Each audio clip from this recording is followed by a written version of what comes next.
All right. Happy Monday. How's morale out there?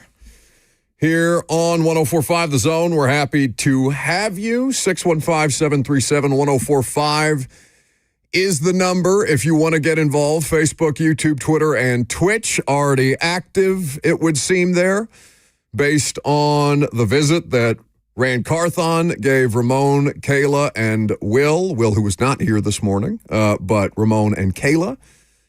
Doing that interview was good of Ran to come in. 615-737-1045, the number if you want to jump in, if you want to react to anything that the former Titans general manager said. I talked to Ramon briefly and Kayla on the way out the door, and I just wanted to make sure that they know. And listen, we're all friends here. I wanted to say that on the front end, but I wanted to let them know that I was going to be a little critical of the interview because there was a lot of stuff there. I think when you promote an interview as much as that one was promoted, there is a certain level of expectation about what is going to result. Now, whether or not that interview ends up meeting your expectations, it depends on where your expectations are set. As a media vulture, would I have liked a little more there on a couple of different things that I know contractually he can't talk about? Of course I would have.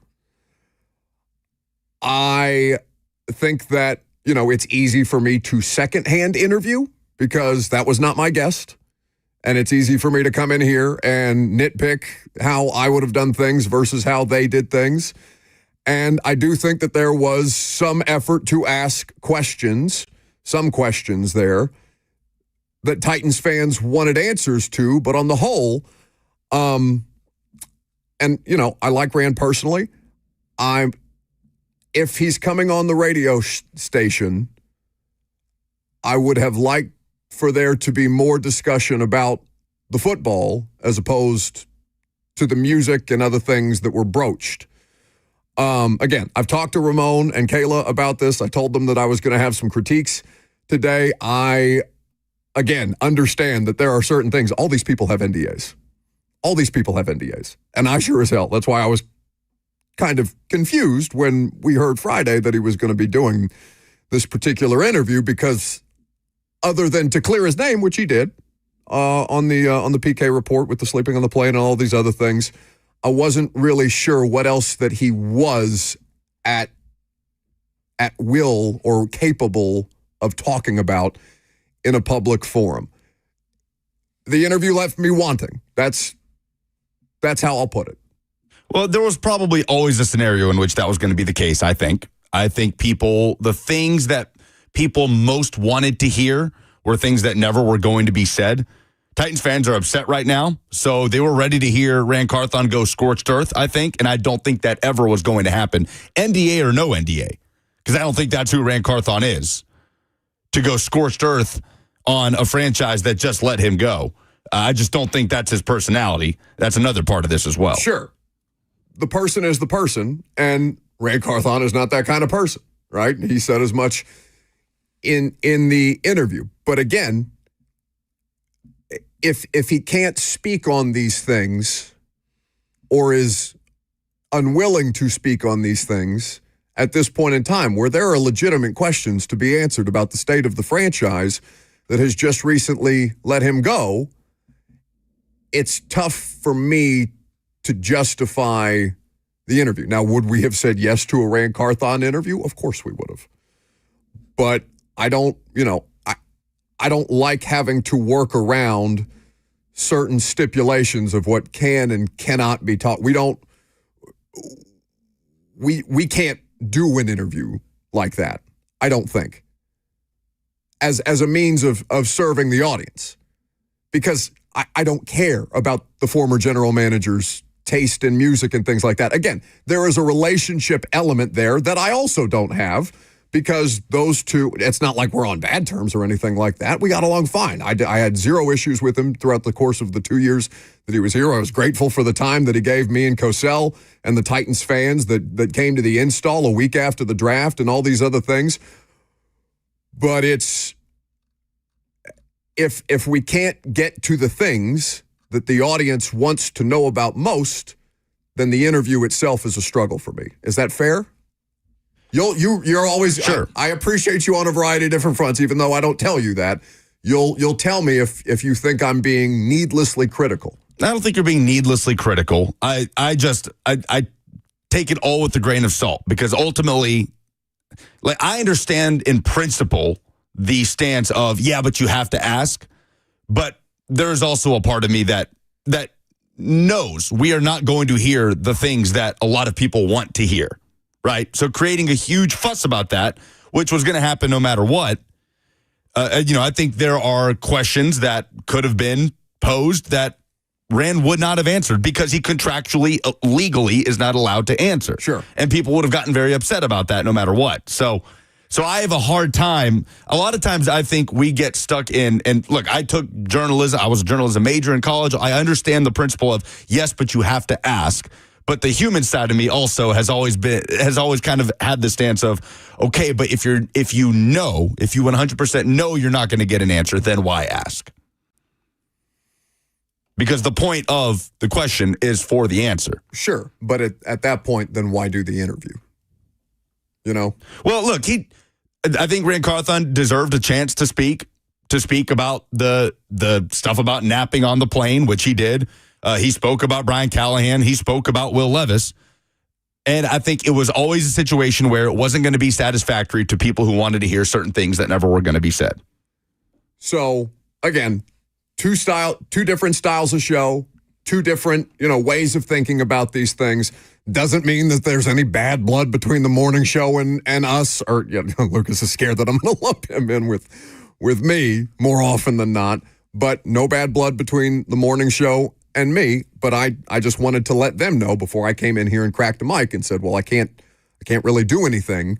I can't really use anything from that interview other than the idea of, do people still care about Ran Carthon's thoughts on Will Levis? Because we do have that. There's, the nap thing, of course. There's Brian Callahan, which is something to be cognizant of as this franchise moves forward. And I'm not really sure what to use here out of that. You know what I'm saying? He talked about Brian Callahan. And like you said, Will Levis. And look, again, I just think he deserved that opportunity, not because he got fired. I see C. Rich in the FNM Bank chat. Why? People get fired all the time. Because of the stuff that came out after the fact, after he was fired, I think he deserved an opportunity to talk about it, to joke about it like he did. And he did that. He talked about that article. He talked about the stuff getting leaked out about him not being a hard worker, napping on the plane. And I think he deserved a chance to talk about it. He just didn't answer it in the way that I think people would have wanted to hear. Sure. And I think that to your point, I think that can be accomplished in a 12-minute phone call as opposed to, 40 minutes with the former GM who, it's not even a week after he got fired, Lucas.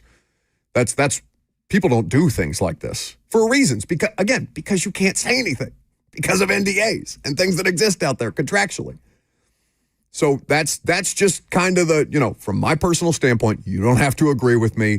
I understand that it's not necessarily a winning position for me to be like, well, what was that for, essentially? But that's just how I felt about it. And I didn't want to be dishonest with Ramon and Kayla about that. And I didn't want to be dishonest with you guys about that, because at the end of the day, we're tasked with talking about the football team, the construction of the football team, how the football team gets itself out of the unrelenting hell that it has been in for the last 3 years, and different pieces and parts that are still there.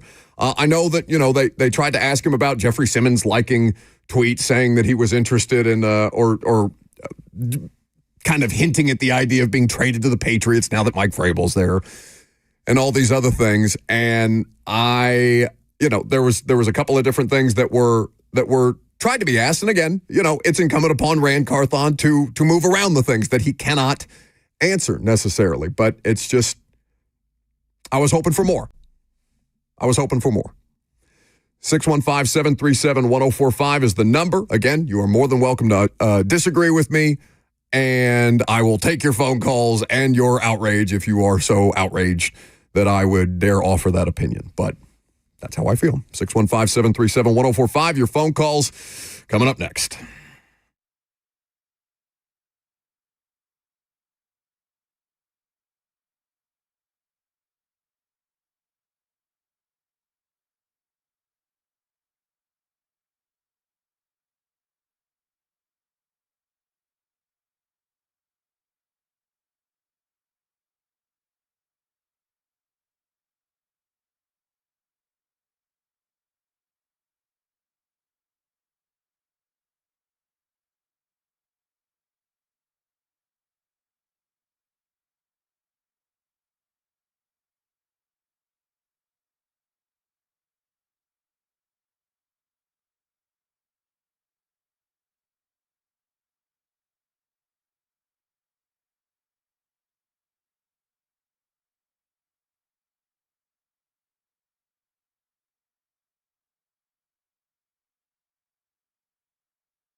Welcome back to the show, fueled by Hattie B's Hot Chicken. 615-737-1045 is the number. You can jump in if you want to react to the Ran Carthon interview. If you want to react to my comments on the Ran Carthon interview, you're welcome to do that. We are going to talk about the Titans general manager interviews because they did a great many of them over the weekend. We also have a national championship set. We made it through almost through Super Wild Card weekend. We have one more game tonight, and we can dive into that as well. But let's go to the phones. Like I said, it's all on the table. I wanted to make sure that I talked to Ramon and Kayla first.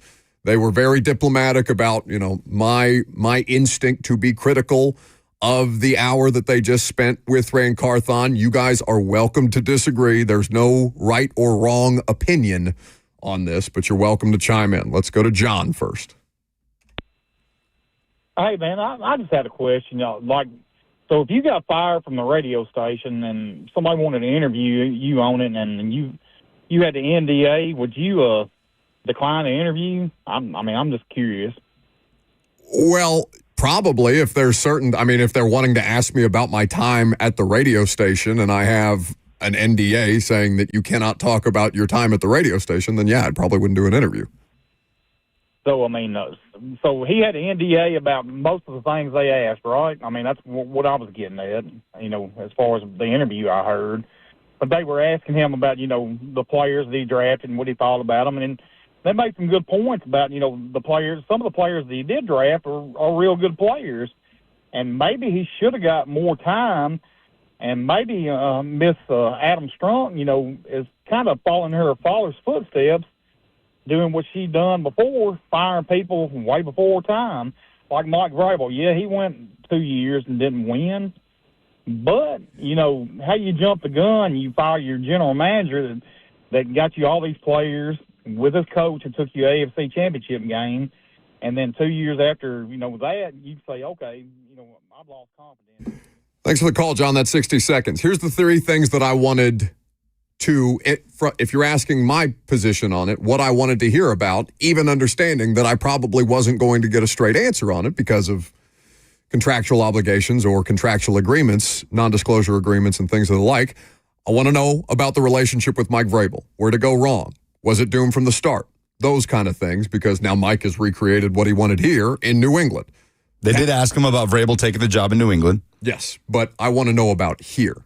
I don't care about Mike in New England. Mm-hmm. No, you very much care about Mike in New England, but I hear you. Continue. I care about that game because we want to talk about Mike McCarthy being pre-fired, that Patriots game, unless it's week 1, Patriots at Titans, which is an easy thing to say, oh, it's just 0-1. We're fine here. Nothing to see.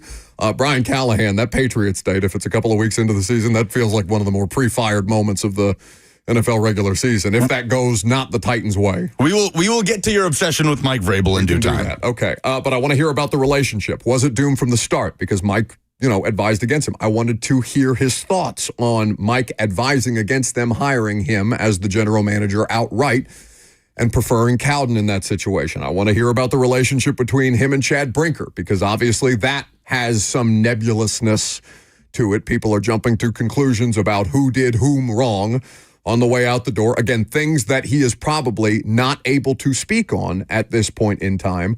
But I want at least to make him have to dodge the question. You know what I'm saying? Yeah, you want to know those things. And it's your job to want to know those things. Adams Strunk. Obviously, the Amy Adams Strunk thing, which is the most hot button thing that he obviously can't talk about because that's who's currently paying him to go away.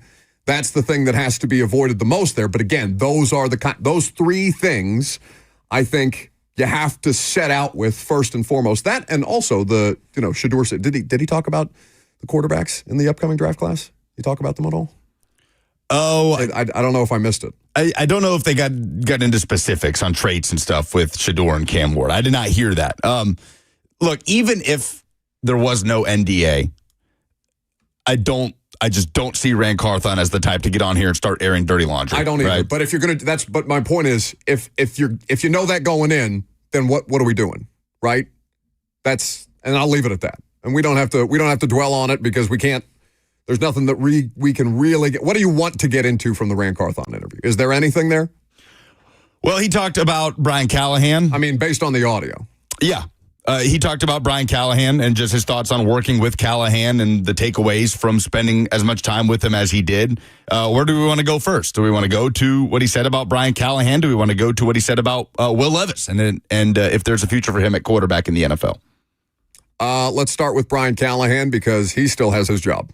I really, truly believe in Callie and what he can do, as the coach, and I know he'll be, much better next year, and you guys would just you would have had to be there to understand how he works diligently at his job every single day, to have a plan every single week, and for him to have a plan, moving forward. You know what I mean? So I really believe in him and wish him nothing but the best. So you guys had a good relationship. Yeah, we had a great relationship. Callie he's a guy's guy. He's a football coach.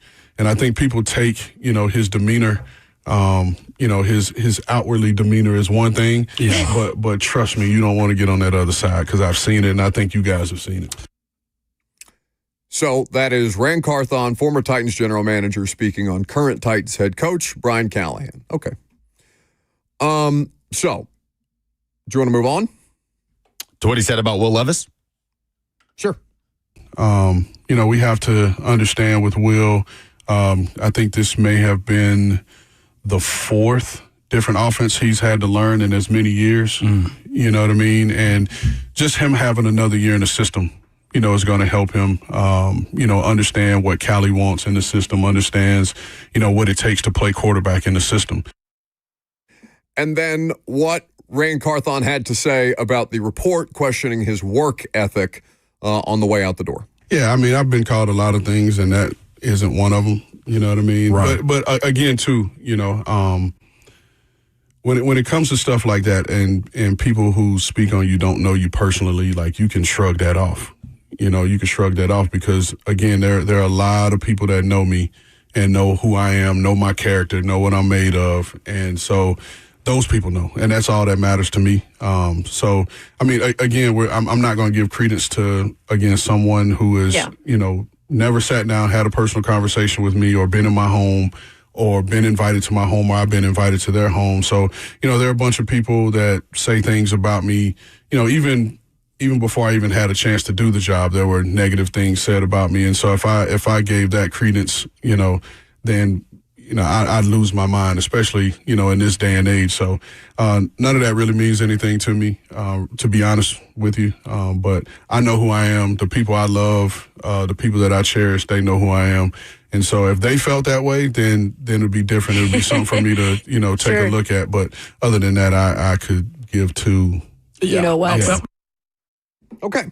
So he gets the opportunity to clear his name on that front. And that is something that a lot of people had questions about.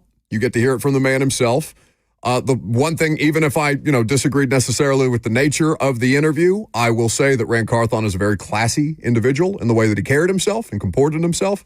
Because, as somebody who was classless, I would have taken the opportunity, money or not, to probably tee off on some people on the way out the door, depending on how much money.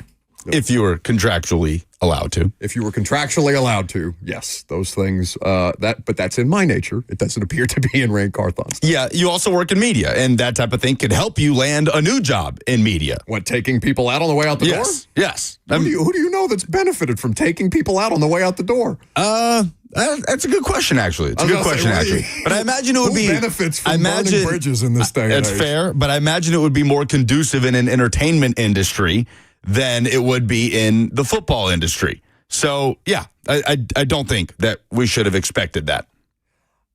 Yeah, I did not expect him to answer the questions that I wanted asked, right? But also, the things of substance there, I think, could have been accomplished in 10 minutes. All right, let's move on, yeah? Because we got a national champion. Our national championship, which obviously will take place next Monday. We've gotten almost through Super Wildcard Weekend. It was not the greatest collection of NFL games, though there were some excellent individual performances, and the nightcap was spectacular between the Bucs and the Commanders. The Commies obviously advance on. Jaden Daniels, what more can you say about just how spectacular that player has been throughout the course of his rookie season and route to 12 regular season wins and now his first playoff win. To be able to do that, to be able to do it on the road and to do it. I mean, I know the Bucs had some snafus. They had some self-inflicted errors and all those things that allowed the Commanders to hang in there a little while longer. But the connection between Jaden Daniels and Scary Terry last night was exceptional. I think you see how much the young quarterback is benefiting from having so many veteran skill guys around him, even if they are at the end of their careers, guys like Austin Eckler, Zach Ertz. On and on it goes. Terry McLaurin's obviously been around for a period of time at this point. But what was your favorite football game? Because the Texas-Ohio State game, also on the board, we haven't had an opportunity to talk about that. Now it's Ohio State and Notre Dame in the national championship. Is this one of the more unlikable brands, two brands in the national championship game? Because people hate Ohio State, and I feel like a lot of people hate Notre Dame. Yeah, that's an interesting question. These are two programs that people love to hate. So, yeah, I think it probably is. I mean, what two more hated brands could there be in the national championship game? Alabama and Ohio State. People hate Alabama. Yeah, but I think people hate Notre Dame because... People also hate Tennessee. Well, yes, but I think Notre Dame, too, it also ripples out to what they are in principle as an independent. And just their approach to scheduling and that they'll never have to play one of these dreaded conference championship games. Exactly. Just the aura of Notre Dame as a whole. I feel like it's different than hating Alabama because they win a lot or hating Tennessee because they have, crazy and a lot of times obnoxious fans. Notre Dame is also appreciably more likable at this point in time because of Marcus Freeman and because it's no longer Brian Kelly, right? Brian Kelly brought the likability factor down by 10. Marcus No question. Freeman brings it up by 10. People love Marcus Freeman. He seems to be growing into that role at a rapid rate that is very encouraging. Now he's playing for a national championship, the first national championship that Notre Dame will play for since 2012 under Brian Kelly. Ryan Day and the Ohio State thing, just the way that if they continue to play at this high level and Jeremiah Smith and dealing with some injury potentially there, or at least Texas having a good game plan to help try and mitigate his impact on that game. That's something to keep an eye on to see if Notre Dame doesn't try to replicate that. Ohio State, though, nobody's rooting for Ohio State, right? I mean, maybe people aren't rooting necessarily for Notre Dame, but nobody's rooting for Ohio State that's not an Ohio State fan. No, I don't imagine that's the case. It is tough to align yourself if you have a particular hatred for both of these schools. It's a tough national championship to pick a side. Did you see this report from Tom Pelissero that the Chicago Bears have interest in interviewing Marcus Freeman for their head coaching opening? I did see something about that. Quality of life is better as an NFL head coach than a college head coach, especially right now. But you have way more control over your situation, even at a place like Notre Dame, as opposed to what you have in the pros, right? And, no better example to look around what's going on in Tennessee to see the level of control that people do or do not have at a given point, no matter what their job title is. Bryce in the F&M Bank chat just made a great point. Indiana, best losses in the country. Oh, Notre Dame and Ohio State? Didn't have any good wins, but those two losses doesn't get much better than Notre Dame and Ohio State. Closer than the rest of you. Consolation prize, not one that I think, I honest to God think Indiana fans were just generally happy to be there. Just generally happy to be a part of the conversation in college football for once. At this point, best game of the wild card round was the nightcap last night between the Commanders and the Buccaneers. Buccaneers get sent home, but not for a lack of trying. Mike Evans continues to be supernatural. The Bucs defense, I know they've had some struggles throughout the course of the year, but they also made life difficult on the rookie quarterback. You didn't have a turnover in that game until the botched exchange between Baker Mayfield. Who was the running back? I can't remember the running back that he botched the exchange with. But either way, it was a bobbled exchange and ultimately a fumble recovered by the Commies. Commies advance. They win a playoff game for the first time since 2006. 2006 against the Bucs was the last time they won it too. The only good game really of Super Wildcard weekend. I mean, the Bills just raced past the Broncos in the second half. Yeah, that was the game that I watched the least amount of because that was the most expected result. Although, but I watched Bo Nix's first drive and I was like, whoa, yeah, maybe he got something here. And then they didn't have anything for the rest of the game. After halftime, it was all Buffalo. How about Von Miller not doing a damn thing during the regular season? All of a sudden, they've just kept him in some kind of like X-Men Wolverine chamber to bring him out to the playoffs and let him run loose out there. Steelers just kept cutting it to a 2-score game, but really couldn't get more within reach than that. That was all Ravens for about 4 quarters. The Texans just smothered the Chargers. I mean, just completely. Justin Herbert throwing interceptions, More getting to the quarterback than he has thrown in the regular season this year in just that one game. Yep, and against the secondary that has combined for the second most interceptions by any single unit in the regular season. That was kind of the strength on strength matchup going in. Herbert, fewest picks by a quarterback all year against the secondary with the second most interceptions. And clearly that went the way of the Texans. They move on to play the top-seeded Chiefs. But, I mean, reminiscent a little bit of the first round of the college football playoff where they're just...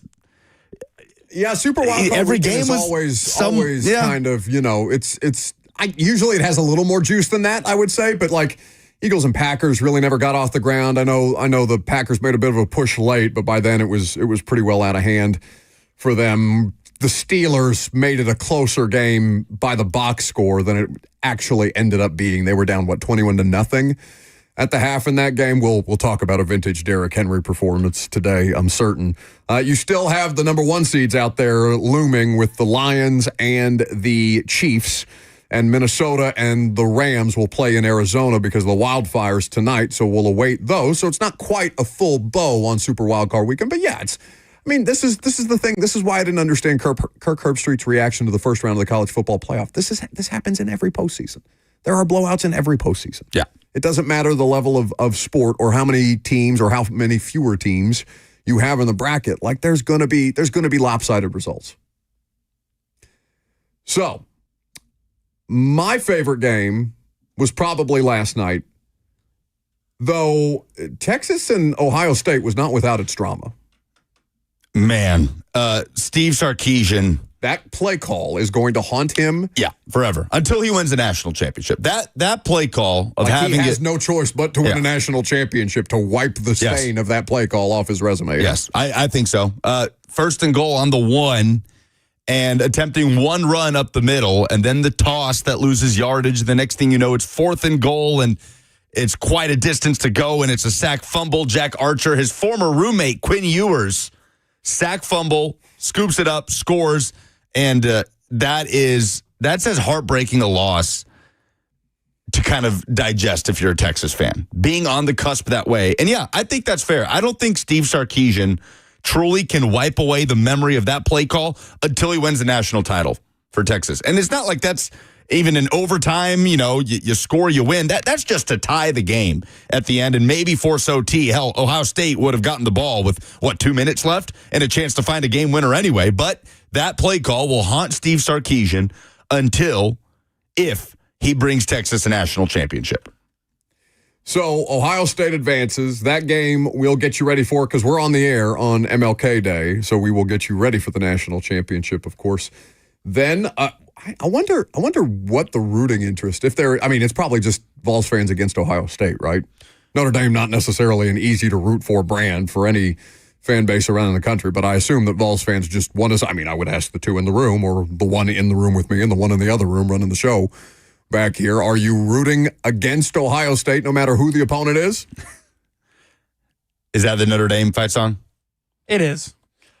You're on one of two sides, right? You either have a vendetta against Ohio State for routing you the way they did in the first round, or you want the team that you lost to go on and win the national championship. Just to have that kind of peace of mind of, we lost to the buzzsaw that was Ohio State because they look like a buzzsaw right now. So that said, I think I want Notre Dame to win.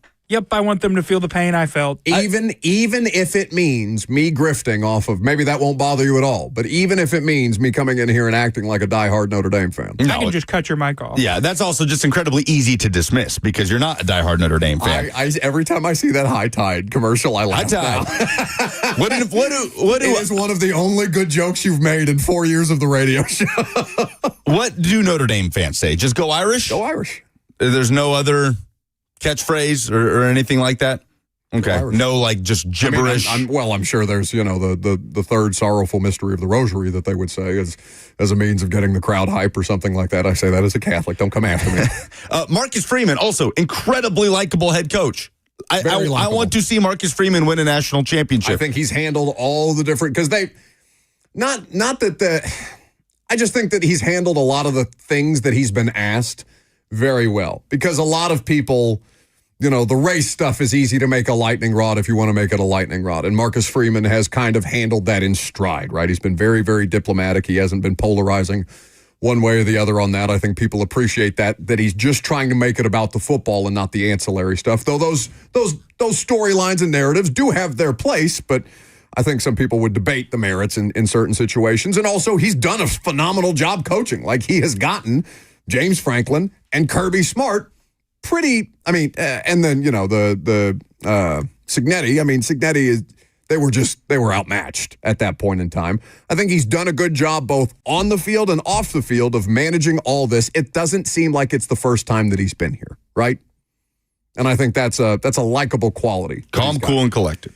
Going on. So let's talk about the wild card teams that lost. And for example, how far away the Titans are from some of the losers from Super Wild Card Weekend, because even though their season didn't end the way that they wanted to, at least they made the postseason. I'm Buck Rising. It's 104.5 The Zone.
Will I have enough money when I retire? When should I start to draw from Social Security? If these questions keep you up at night, let me introduce you to a team that's there to keep you on the right track and to guide you through it. That's Trajan Wealth, Trajan Wealth.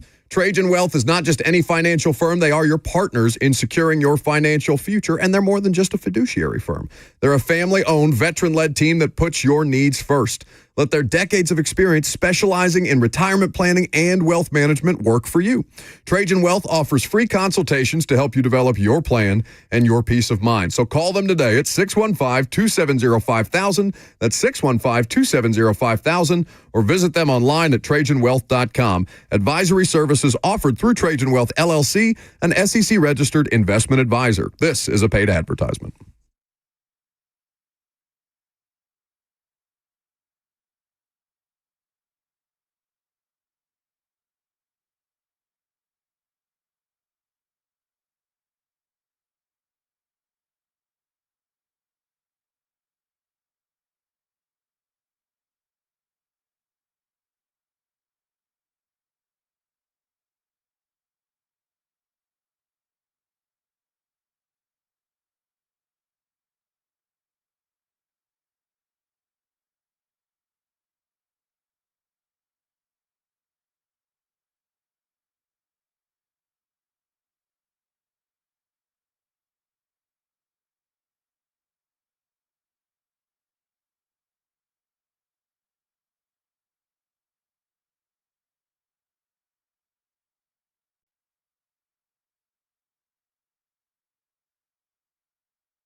Welcome back to the show. We are fueled by Hattie B's Hot Chicken, the best hot chicken in Middle Tennessee, the best hot chicken in the world, quite frankly, no matter where you're listening to us, because I know some of you listen in Austin, some of you in Dallas. Where else is Hattie B's? Vegas? Birmingham. Atlanta. Best sides in the world. And that's very important to me. Very important. What is your favorite of the Hattie B's? Pimento cheese. Okay. Pimento mac and cheese. It's just a bucket of cheese. Just give Lucas a bucket of cheese with his chicken, and he'll be happy, though they do have Drinking Buddy beer cheese, which you can dip your chicken into if you are so inclined. Let's talk about the losers, shall we? And I don't mean the team that I normally mean around here. Let's talk about the teams that lost in Super Wildcard Weekend. So, Chargers, Steelers, Broncos, Packers, Bucks, and we await the result of the Vikings and the Rams. The Chargers, there's probably not a team that feels worse than the Chargers do right now. Yeah? I agree with that. Yeah. A little tongue-in-cheek. Well, I tweeted that Herbert is AFC Dak Prescott, and I think that's on a variety of different fronts because, Dak obviously throws interceptions in the regular season. Herbert very clearly did not when he's throwing more picks in that game, 4 in that game, than he threw all regular season. But as it regards living up to the moment, Justin Herbert has been in the postseason multiple times now. He's faced opponents from the weakest division, arguably, in the NFL on a regular basis, the Jags and the Texans, and both have undone him. 0-2. Now, in terms of gut-wrenching, it doesn't get much worse than the Bucs. With the untimely turnover, the doink in from Zane Gonzalez. By the way, did you see his little pre-kick routine? What is he doing with his hair? What is he doing? Now, wait, quickly. Let me say this because I don't know if he has like diagnosable OCD or something like that. It could be a kicker thing too. Could be superstition. Yeah, could be whatever. But the world was fascinated with what the hell Zane Gonzalez was doing with his hair. Like his hair is so short.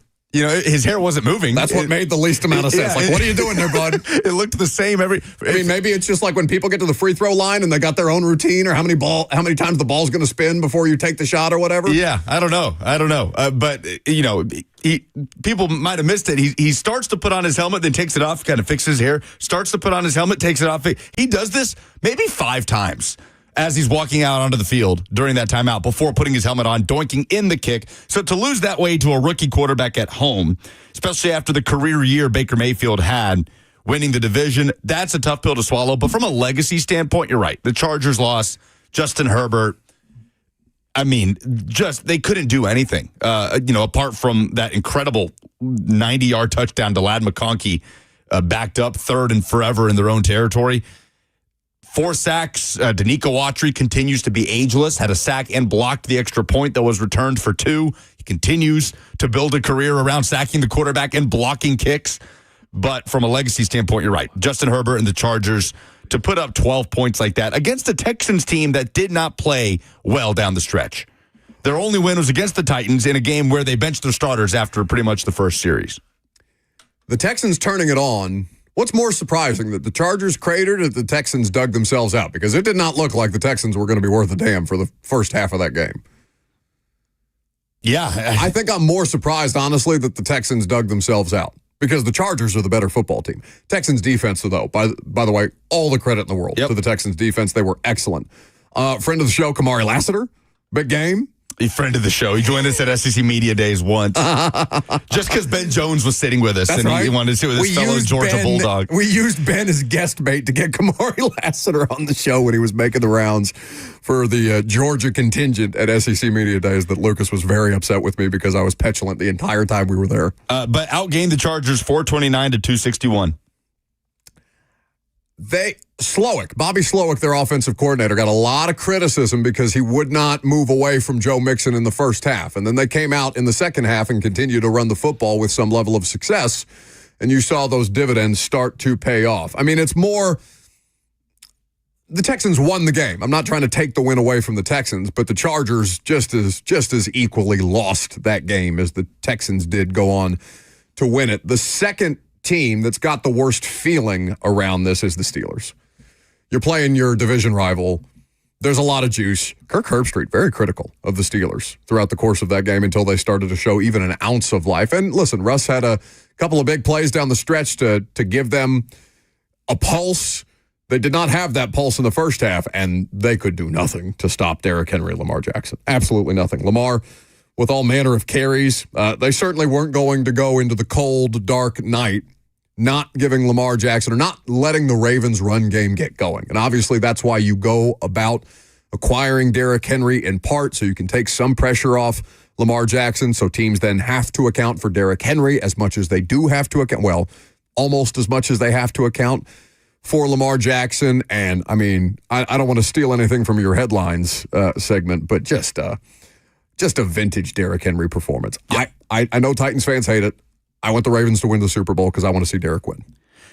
There's a lot to take away. Lamar Jackson had some great comments, and we'll get to those in the headlines about Derrick Henry's performance. But yes, vintage playoff Derrick. His first playoff win since January 2020.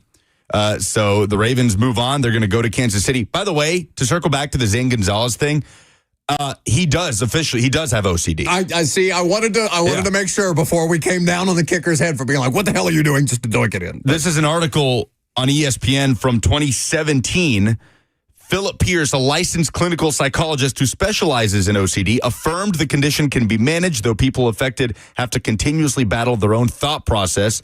And Zane Gonzalez talks about the fact that he had OCD. He thinks it affected him in the draft, not being the first kicker taken, because of how honest he was and how open he was about it with teams. Those were his words. And he says, quote, "It makes you a perfectionist and a little more detail-oriented," when asked about how his OCD affects him, but off the field, it's a pain in the butt, he says. So yes, he does. And in some ways, he says it actually helps him in his athletic career. Titans legend Christian Fulton, by the way, is being brought up in the comments on the F&M Bag Chat. There are a few fan bases that enjoy or enjoy the angst of seeing former players or anybody formerly associated with the franchise go on to succeed. There are a few fan bases that enjoy the downfall of some of their former players, especially if you did not end on good terms with those former players, like Titans fans and Christian Fulton. He did not have a good game. I forgot to make mention of that in the discussion around the Chargers-Texans game. That was a tough to try to meet Joe Mixon on the goal line and just bounce off of him the way that he did. But, he made it to the postseason. Anyway, for all the different results of the weekend, we will await the results of tonight's game between Minnesota and the Rams. Rams technically hosting, even though the game is in Arizona. Less of a trip for Rams fans than it is for Vikings fans, though I would fully expect there to be a strong contingent of Vikings fans. We will touch on that game a little more later on. But moving forward, we are going to talk about a great many general manager interviews that the Tennessee Titans did over the weekend. We'll talk about who our favorite candidate. Do you have a favorite candidate before I say that we are going to talk about our favorite candidates? Because I have two that I really like. We'll talk about it. Okay. We can get into that. And also, Mike Vrabel got a job, and the internet sure let Titans fans hear about it. I'm Buck Rising. It's 104.5 The Zone.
10:59. Good morning from the 104.5 The Zone studios. I'm Lucas Panzica. The divisional round is set in the AFC. The Texans will travel to the top-seeded Chiefs after smothering the Chargers in a 32-12 win Saturday, and the Ravens ran away from the Steelers 28-14 to set up a divisional matchup in Buffalo. On Sunday Night Football, the Commanders doinked in a walk-off field goal to beat the Bucs in Tampa 23-20. They advanced to play at Detroit in the divisional round, and the final in Philly was Eagles 22, Packers 10. The Eagles will host the winner between Rams and Vikings tonight, happening in Arizona.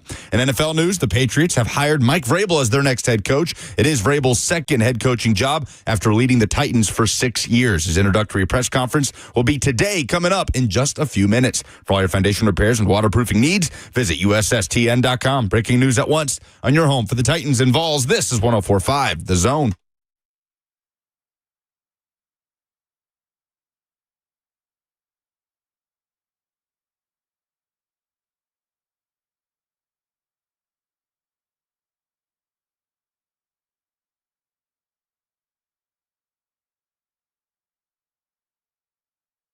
Welcome in on this Monday. We're happy to have you, Lucas Jackson and me, until 1 o'clock. So now you have a couple of different things on the forefront of the NFL news cycle. You're going to have coaches starting to get hired. One such coach got hired over the weekend, and his most recent stop was here.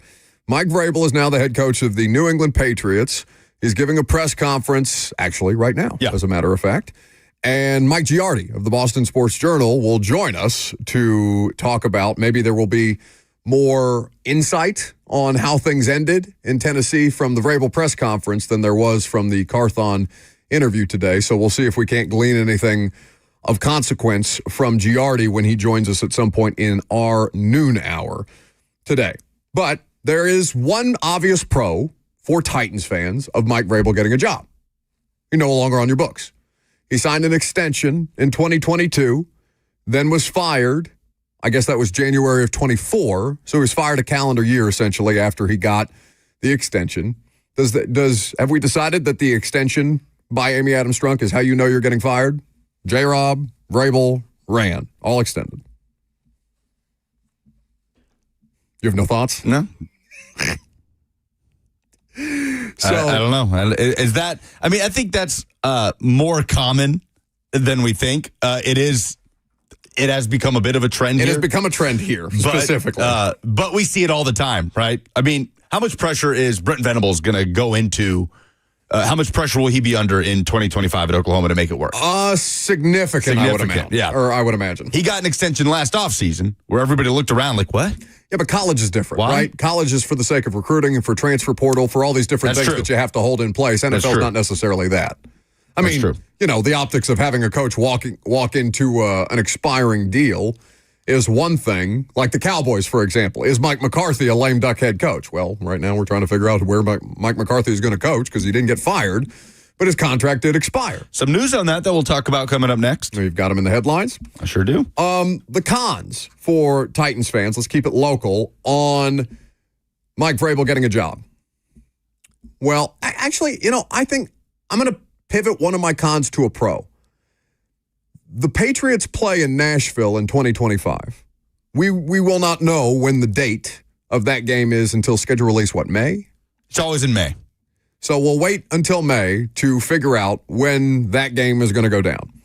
I think that it is a pro that whenever that date comes, we will finally be able to put to bed, one way or the other, with a head-to-head game, whether the Titans got it right or whether the Titans got it wrong. Because both coaches in similar situations, right? Patriots had one more win this year than the Titans did. But Patriots a basement dweller. Yeah. That's a bad football team that he's taking over. That's not like his situation in 18. Titans won the head-to-head, and the Patriots won a game at the end of the year that their entire fan base did not want them to win. And probably, well, I don't know if Gerard Mayo wasn't getting fired anyway, whether or not he won that game. But speaking of questions, probably doesn't help them that they have, number 4 overall at this point as opposed to the number 1 pick? I believe so. Yeah. But speaking of questions that we will never know the answer to, that's been a hot topic today. I would love to know what the timeline in Bob Kraft's mind was in terms of that recognition, the decision to contractually make Gerard Mayo the head coach in waiting, and the transition to, oh, I'm going to have a chance to land Mike Vrabel? I truly am fascinated at what the answer to that question is. We will never know, ever. But well, we might. You don't know that. Yeah, maybe somebody may give it up, and sure. Bob Kraft on his deathbed. God forbid, that I'm not wishing death upon Bob Kraft or anything like that. But maybe that's his last gasp of air. He says, when he just discloses the details on a potential Vrabel trade and also Gerard Mayo and all these different things. A lot of NFL rules and policies that I imagine would prevent Bob Kraft from disclosing exactly when he decided in his head that he wanted Mike Vrabel to be his coach. Well, sure, but honestly, if I was going to pick any one of them to be spiteful at the very end, it would be Bob Kraft, because Jerry Jones is actively keeping him out of the Hall of Fame, it seems. So reckless speculation on my part. How fascinating is this going to be? Because obviously Mike Vrabel here took over a team that was coming off a playoff win, right? That had a young quarterback in place like the Patriots do, but the Patriots don't really have much of anything else right now. That roster is so bare. Their offensive line situation is dreadful. Way worse than even what the Titans had this year, and the Titans' offensive line situation was one of the worst in the league. I think that I'm sure you could find different metrics that would judge one offensive line worse than the other, depending on where you're looking. But the Patriots, I would argue, are the worst offensive line in the league this year. And Vrabel was taking over an offensive line here that had plenty of young talent, right? There was a foundation in place here. They just won a playoff game. There was an ascension kind of happening, which is what made it a risky move to fire Mike Mularkey and hire Mike Vrabel. And obviously, in the short term, that worked out. But now he takes over a 4-13 team with a terrible roster and a quarterback, question mark? I'm not going to act like we have this definitive answer on if Drake May is going to be the franchise quarterback of the New England Patriots. But it sounds like he has interest in bringing in Ran Carthon as well into the front office in New England. That's expected. Okay. So not as the general manager. Elliot Wolf is currently the general manager. He will remain. And Elliot Wolf is not the general manager. That's the interesting thing. Will they have a general manager by title? Because I don't believe that is Elliot Wolf's official title.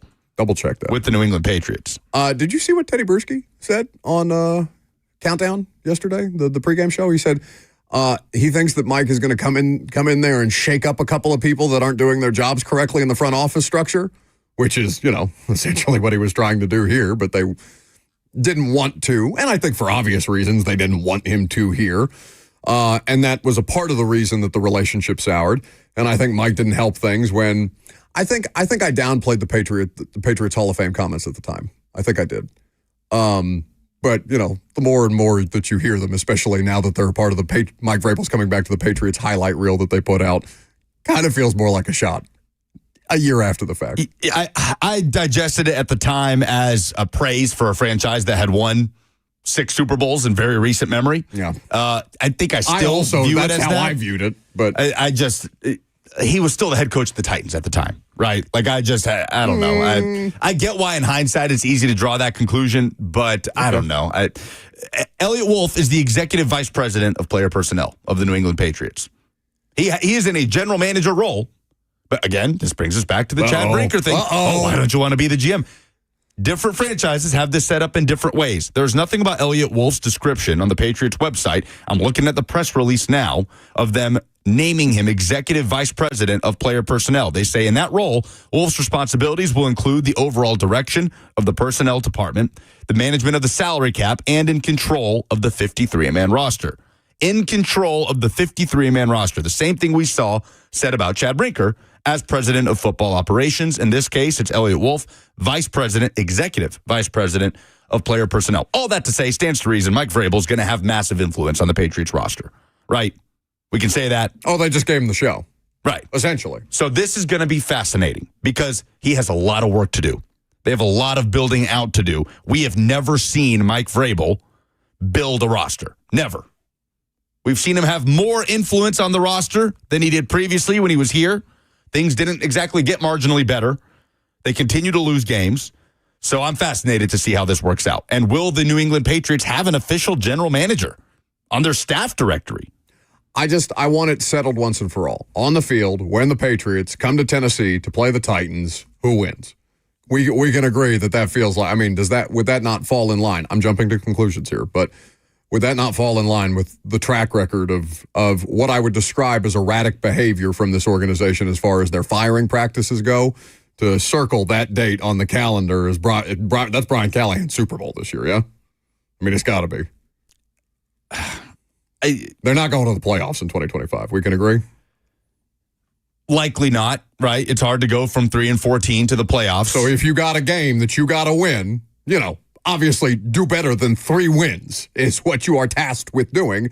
Show meaningful improvement on a variety of different fronts. And maybe it's not even a conversation by the time that this game goes down, unless it's week 1 and then it's more excusable. But if I'm Brian Callahan, that's the game that I'm circling. For obvious reasons, there's going to be a lot of eyeballs on that game. Like if there's any game between 2 teams that had 3 or 4 wins last year that has a shot at a primetime slot that doesn't involve the, I don't know. What's the biggest market team that just had a dreadful season? New York Giants. The Jets. The Giants and the Jets. Either of them. Any New York team. Yeah. So any franchise that had a 3 or 4 win season that does not have New York in front of their name, if there's any game, Breaking sports news on 104.5 The Zone. Mike McCarthy is out as Dallas Cowboys head coach, according to Tom Pelissero. Okay, so they're not bringing him back. Is the Cowboys' job a good job? It's a loaded question. I don't think it's a good job. Their finances are a mess. And they got that Micah Parsons extension out there looming. Has CeeDee Lamb been paid yet? CeeDee Lamb got his contract, right? I don't know the answer to that question off the top of my head. I want to say that he got paid. Okay.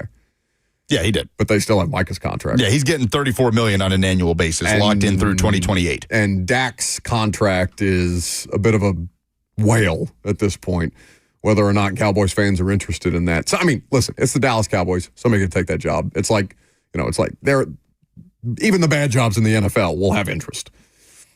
I don't know that they're a bad job necessarily, but I don't know if they're a great job. Like, is that where is Ben Johnson gonna put all his chips in? What's better, staying as the Detroit offensive coordinator, or becoming the next Dallas Cowboys head coach? Oh man, yeah, that's not an easy question to answer. What do you want out of your next gig? If Ben Johnson just passes again in this cycle, then are we to believe that he's like, you know what? I'm in a place. I'm in the best vibe situation in the NFL is Detroit right now. He would do the thing that no coach has ever done, which is just pass on upward mobility. Yeah, exactly. But none of us are wired like these guys. But I've always wondered why more coaches don't do that, right? Just that security of being in one place, having success, having that proof of concept with just that current foundation of players. I mean, Jared Goff could be doing this for another 3, 4, 5 years for all we know in Detroit. Goff's not that old. He was drafted less than a decade ago, almost exactly a decade ago. He's 30 now, yeah? Yeah, if he's in his 30s, he's probably right at 30. Goff is probably 30. He turned 30 in October. Yeah, Goff's a year younger than me. He's going to be doing this for quite some time. I mean, and again, this especially if Ben Johnson, then nothing would keep a team together like, oh, Ben Johnson's coming back? Why don't we all come back? Because that's the thing that doesn't happen anymore in the NFL, right? Because of free agency and salary cap constraints and all these things. But this was going to be part of my headlines coming up next. Adam Schefter just said it today. Mike McCarthy and the Cowboys have not had recent negotiations on a new deal, and Schefter reported it looks like that he will become a coaching free agent, and that's what's happened. Didn't get fired. How miserable are Bears fans going to be when Mike McCarthy's their next head coach? Tasked with the development of rookie number 1 overall pick or former rookie number 1 overall pick, Caleb Williams. That would not entice me as a Bears fan. Well, that's an NFL headline. I assume you have more? I do, with a focus on the games that took place over the weekend. Those NFL headlines and much more coming up next.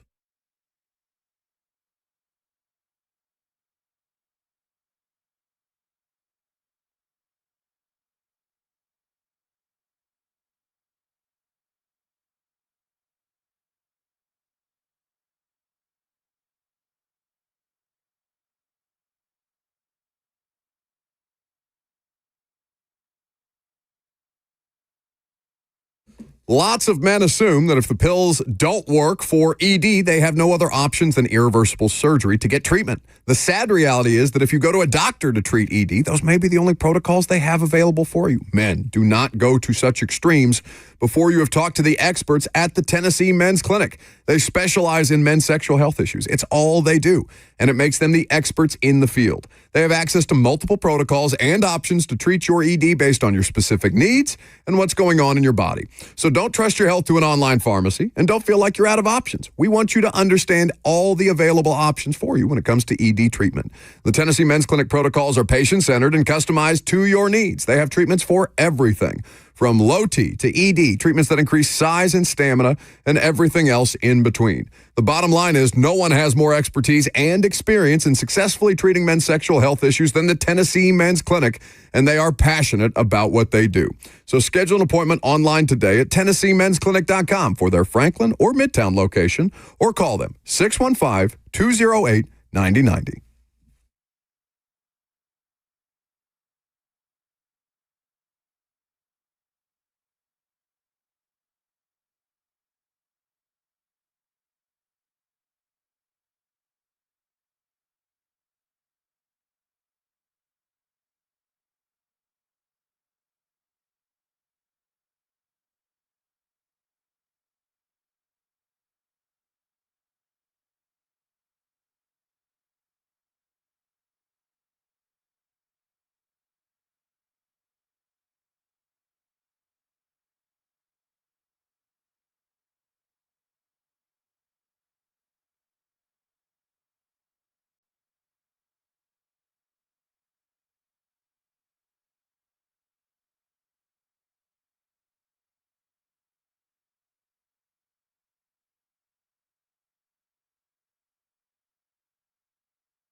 It's time for the playoffs edition of NFL Headlines with Lucas Panzica.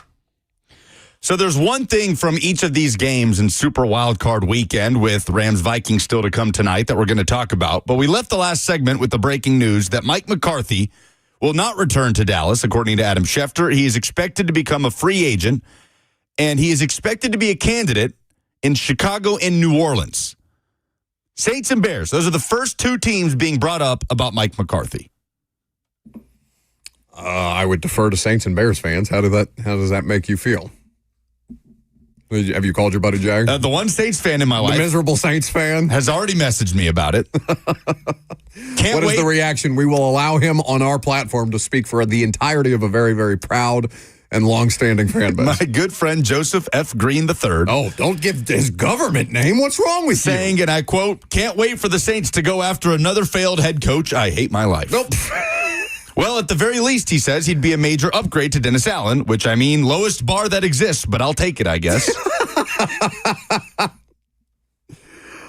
I mean, who is the most hopeless fan base in the NFL right now? Because I know Titans fans are feeling pretty bad after the week that they had last week, but I mean, there is some level of upward mobility for Titans fans. They've got the number one overall pick. You don't know who you're going to get at GM. Got money to spend. There is some money to spend. It's not the most cap space in the league, but not as much as last year. There is some money to spend here. You have some level of mobility, some level of flexibility. You know, you just don't necessarily trust your organization to make good decisions, I think, is kind of the plight of the Titans fan right now.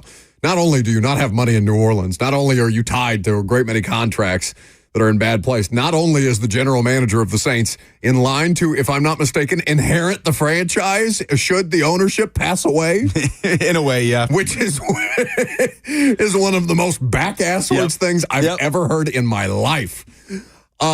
Mike McCarthy is your best prospect for hope in the offseason is not going to inspire great confidence if you are either a Bears fan or a Saints fan. Cowboys are 49-35 in the regular season. Jets fans worse. Under McCarthy. Jets, Browns. People pointing, Browns. They've been through it, man. No, but they're very happy because Deshaun Watson, it's not that you want to root for anybody to have a catastrophic injury like a second Achilles tear, but if there was a fan base that was rooting for a player to get hurt, it's the Browns fans and Deshaun. Still on the books, and I know they restructured. Yeah, but they have the second overall pick. Browns fans feel pretty good, baby. They do. Giants. Giants and hell. I mean, there's so many Especially with the Joe Shaden. Did you ever read that Joe Shaden report on ESPN? No. I would recommend it to you. It's not very flattering for the people that they chose to bring back because John Mara didn't want to go through another hiring cycle again. A lot of upset fan bases in the NFL right now. Mike McCarthy, 49-35 in the regular season, including 3 straight 12-5 seasons in Dallas. They have made the playoffs in 3 of his 5 seasons, winning just 1 playoff game. He is 18th all-time in games as a head coach. He is 13th all-time in wins with 174. Wow. Dude's won a lot of games. You would not have been around a long time. I've been around a long time. Okay. Well, So- I mean, they were never a bad football team. Like this year, it's injuries, right? It's Dak. It's CD missed some time. It's Micah Parsons missed some time. Zach Martin, I don't think, ever gets hurt, and he got hurt this year at the end of he's getting towards the end of his career. Deron Bland missed, I think, 11 games as a part of this. They had a ton of injuries there in Dallas. So Mike McCarthy is a fine NFL head coach, and he has had success in his past. The question is, can you rely upon Mike? Is Mike McCarthy a plus? Is he a plus? There's probably some level of debate to that. Yeah, it's a good question. I mean, I know Sean Payton is a plus.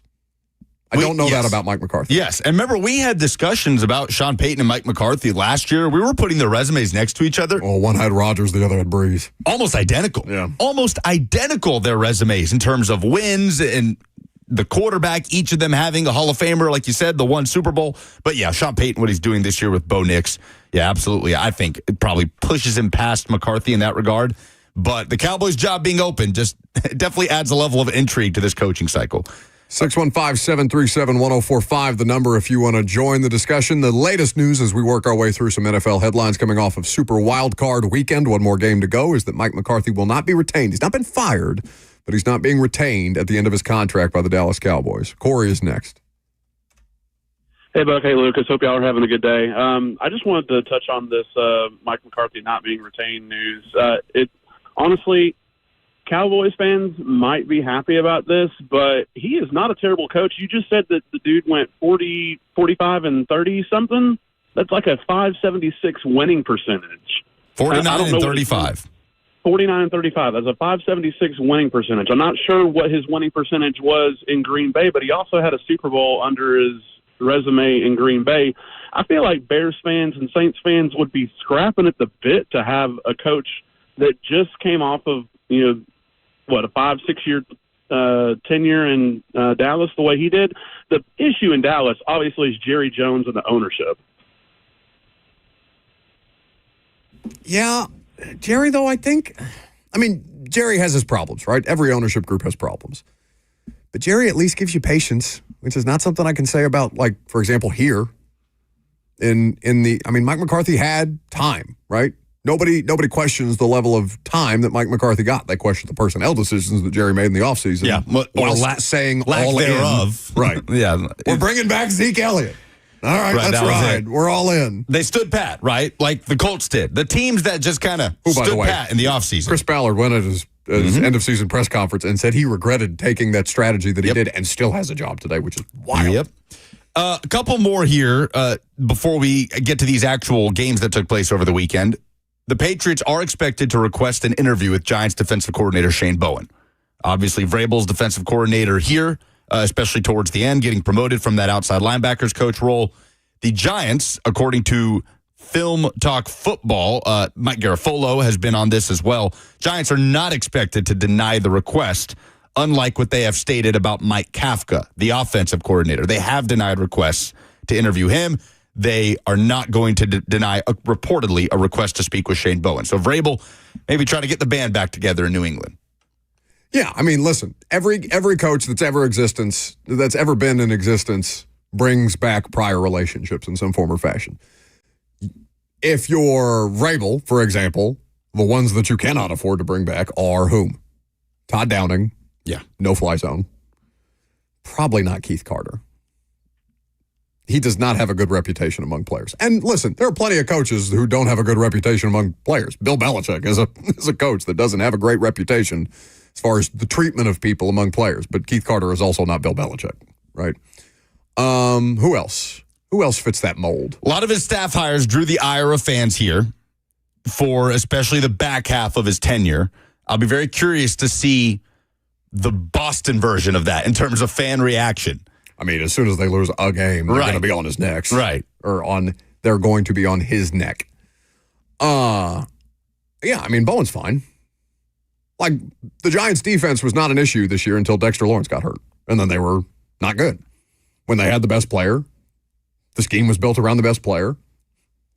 They couldn't score points, so everything's magnified. And eventually that caved in a little bit. I don't think that was on. In fact, Bowen kind of switched it up this year. If you look at his blitz tendencies in New York versus what kind of system he was running here that drew the ire of Titans fans, why the hell are the defensive backs playing 5 yards off when it's only 3 yards to gain a first down or something like that? Like, there wasn't a ton of that in New York this year. Maybe that's a personnel difference, but something to keep an eye on. Yeah. So Patriots requesting to interview Bowen. Giants are granting that request. Mike Giardi, who is going to join us at 12:20, correct?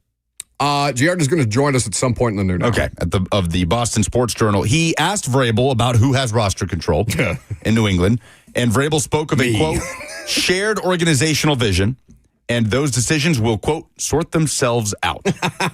So we'll see how quickly Patriots fans are demanding an answer on who has final say.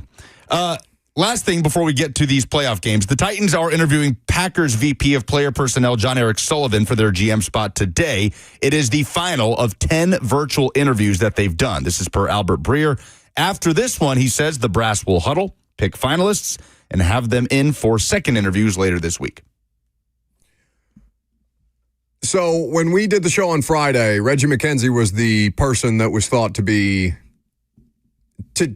God help me here for saying this phrase again, but checking most of the boxes. Yes. The lead candidate per Diana Rousseau. Was that question asked this morning? On the checking of boxes? If he regrets Ran Carthon, the checking of boxes? Was that a question that was I don't asked? think so. Okay. Because that was a regrettable part of the way that Ran Carthon, at least the optics around this team here, ended. So that is also a question that I would have like to hear. But Reggie McKenzie checks a lot of the boxes for institutional knowledge for both Chad Brinker and Brian Callahan. Whether or not he ends up being the lead candidate out of the second round of interviews, because there are a couple, like Mike Borgonzi, the Chiefs assistant general manager, is going to be a hot commodity. Two questions that I have on the Titans job. One, what are you actually looking for? Like, what matters most here? I know what you said in a written piece on TennesseeTitans.com, but what are you actually looking for here? And how much do the things that you put in print matter versus, oh, I know this guy, I trust this guy, we can work with this guy, and all the other things. Those things can also have parallels, right? Versus all ball all the time or whatever they said about the vision and, draft, develop, and retain, all these other things. All ball, all day. All ball, all day. Okay. So all ball, all day. But if you don't know that person and that person is a bit of an unknown to you, are you going to prioritize that person who's all ball, who you know to be all ball, all day versus, yeah, I know this guy and I can work with this guy? I think that they should keep an open mind on a variety of different fronts, not just people that they know. That would make me feel better about that. The second question that I have is how many of these promising general manager candidates are going to actually want this job? Because they put together a list. The list is compelling, right? For people who may, I know that people aren't necessarily scouring GM hot boards before their general manager is fired, but many of these candidates have the promise of upward mobility and are thought of well by their respective organizations. I know some people saw, the interview candidates from the Colts and the Browns and the Bears, and they said, what do you mean? You're going to hire somebody from the Colts or the Browns or the Bears? What is this nonsense when these organizations are a bit disheveled themselves? But just because an organization and its pieces and parts don't work correctly does not mean that one person should be held to account for all of those faults, i.e. Ran Carthon and the Tennessee Titans, honestly. So how many of these promising candidates that they have on their list actually want this job based on the description of the responsibilities and who you ultimately defer to regarding roster control? I don't think you interview if you don't have interest in the job. We've seen candidates pass up on interviews before. Oh, yeah. And yeah, look, of course, if you are a candidate that you have an offer here where you have final roster say, and you have an offer here where you don't, then the answer is probably obvious if that's what you're looking for. Yeah, Ryan Ward on YouTube says, why would they come in if they don't want the job? Come on, Buck. Well, they don't have to come in. They can do it on Zoom. Like, it doesn't. Or they can decline the interview. They can decline the interview, but it takes, I don't know how long these things last. I would assume a period of at least an hour, one would imagine. But yeah, you can take an hour of your day on Zoom. You don't have to get on a plane and go anywhere. I'm sure the next round of interviews will include more in-person vetting, but it doesn't hurt anybody to go on a job interview if you just have to sit in front of your computer and do it. You don't even have to put on pants if you don't want to. So, Super Wild Card Weekend in the NFL. Ravens 28, Steelers 14. Derrick Henry, 26 carries, 186 yards, 2 touchdowns. Derrick Henry had more rush yards than Baker Mayfield, Lamar Jackson, Bo Nix, and Jalen Hurts had passing yards over the weekend. Trademark stiff arm of Minkah Fitzpatrick, his former Alabama teammate. He even had to comment on it. How's his neck? I don't know, but Derek had to make it clear, hey, it's all love, He won some championships with that guy at Alabama, but my goodness. Honestly, it was reminiscent of his performance in Baltimore in the divisional round back in that 2019 season when he ran all over them, had basically turned Earl Thomas into a lead blocker. That's what was flashing through my head watching Derrick Henry on Saturday night. This was Lamar Jackson after the game. He had a fantastic comparison to what it's like watching Derrick Henry run the football. It looked like a movie clip. When I'm gonna give Cars. You watch the movie Cars? You're a little bit too old to watch Cars, but anyway, for kids, I was a kid when I watched Cars. I was a kid when I watched Cars. That's all I'm saying. But when Lightning McQueen just flashing past, and then it's like, that's how Derrick looked when he was running past, and all those guys it looked like a movie, bro. I'm not gonna lie to you, but I'd rather be watching it than being on the opposite side of the ball. I know. Which he has Lightning McQueen. Yeah, great comparison by Lamar. Great movie. Were you a Cars kid? Of course he wasn't. You don't know that. Look at you talking. Can I say that? Talking out of your I don't know. I don't. There's certain context that's required around that specific word. Listen, I may not be able to recite the original Cars word for word, but I know the principal parties. I know Lightning McQueen. I know Mater. I know all these people. All right, get off me. He was too busy reading poetry at the time. The principal parties. So, yeah, great stuff from Lamar Jackson. That offense looks unstoppable right now.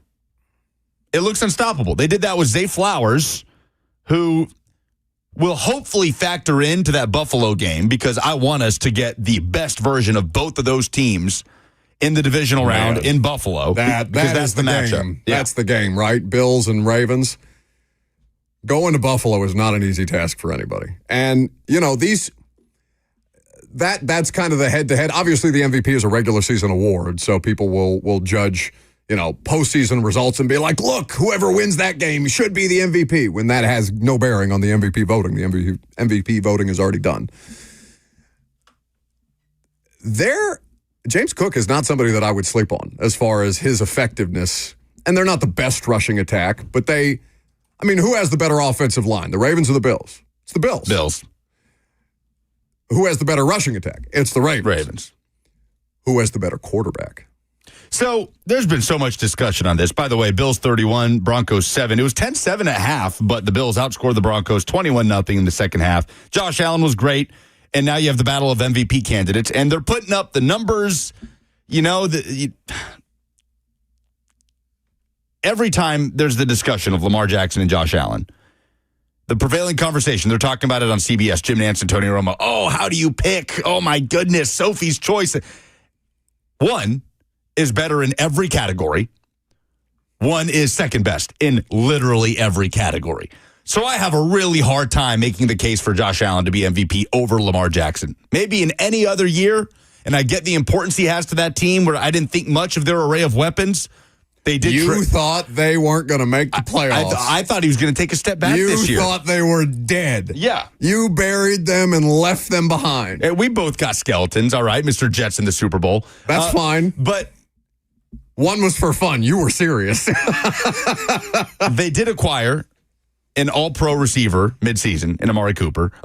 Yeah, but that's not what Lamar's got, right? That's the best argument for Josh Allen is look at what he's doing it with versus what Lamar has. Sure, but it's not like Lamar's got a litany of all-pro wide receivers. Listen, Zay Flowers is a great downfield threat. Rashad Bateman's turned into a nice player. Mark Andrews and the connection they have. I don't have an MVP vote. I would have voted forLamar if I had one. All right, so we're in agreement. That's what it is. Yeah, Lamar Jackson should be the MVP. The only reason that Lamar Jackson would not be the most valuable player this year is if they're doing this thing, well, we can't give the MVP to Jordan every year. We can't give Coach of the Year to Belichick every year. Agreed. That's the only reason if there's some level of media campaigning. And I really don't think that we'll find out. There's only 50 MVP votes that go around. Diana Rossini is going to be on the show at some point this week. She's got one. I don't know if she can disclose who she voted for, but we'll ask her. Okay, so we're in agreement. Lamar Jackson MVP. Should be the MVP. Correct. We already talked about how the Texans defense smothered the Chargers 32-12. Justin Herbert, 0-2. Justin Herbert smothered himself in that game. 0-2 now in his 2 playoff starts. In those 2 games, he has completed 52% of his passes for 515 yards, 2 touchdowns, 4 interceptions. And obviously the first one was the meltdown against the Jaguars a couple years ago. Herbert. He's not AFC Dak Prescott, even though I made the joke on Twitter, because Dak Prescott throws regular season interceptions. Who is Justin Herbert? Just a traitsy quarterback that we all get excited about, even if he doesn't live up to the potential? Or do we have our expectations set too high for Justin Herbert? Because he's one of these guys, right? He's one of these guys that you want if you're talking about a team, cough, cough, Titans, that needs quarterback in the draft. Justin Herbert makes all the sense in the world if one such player exists. But he didn't do the things in the regular season.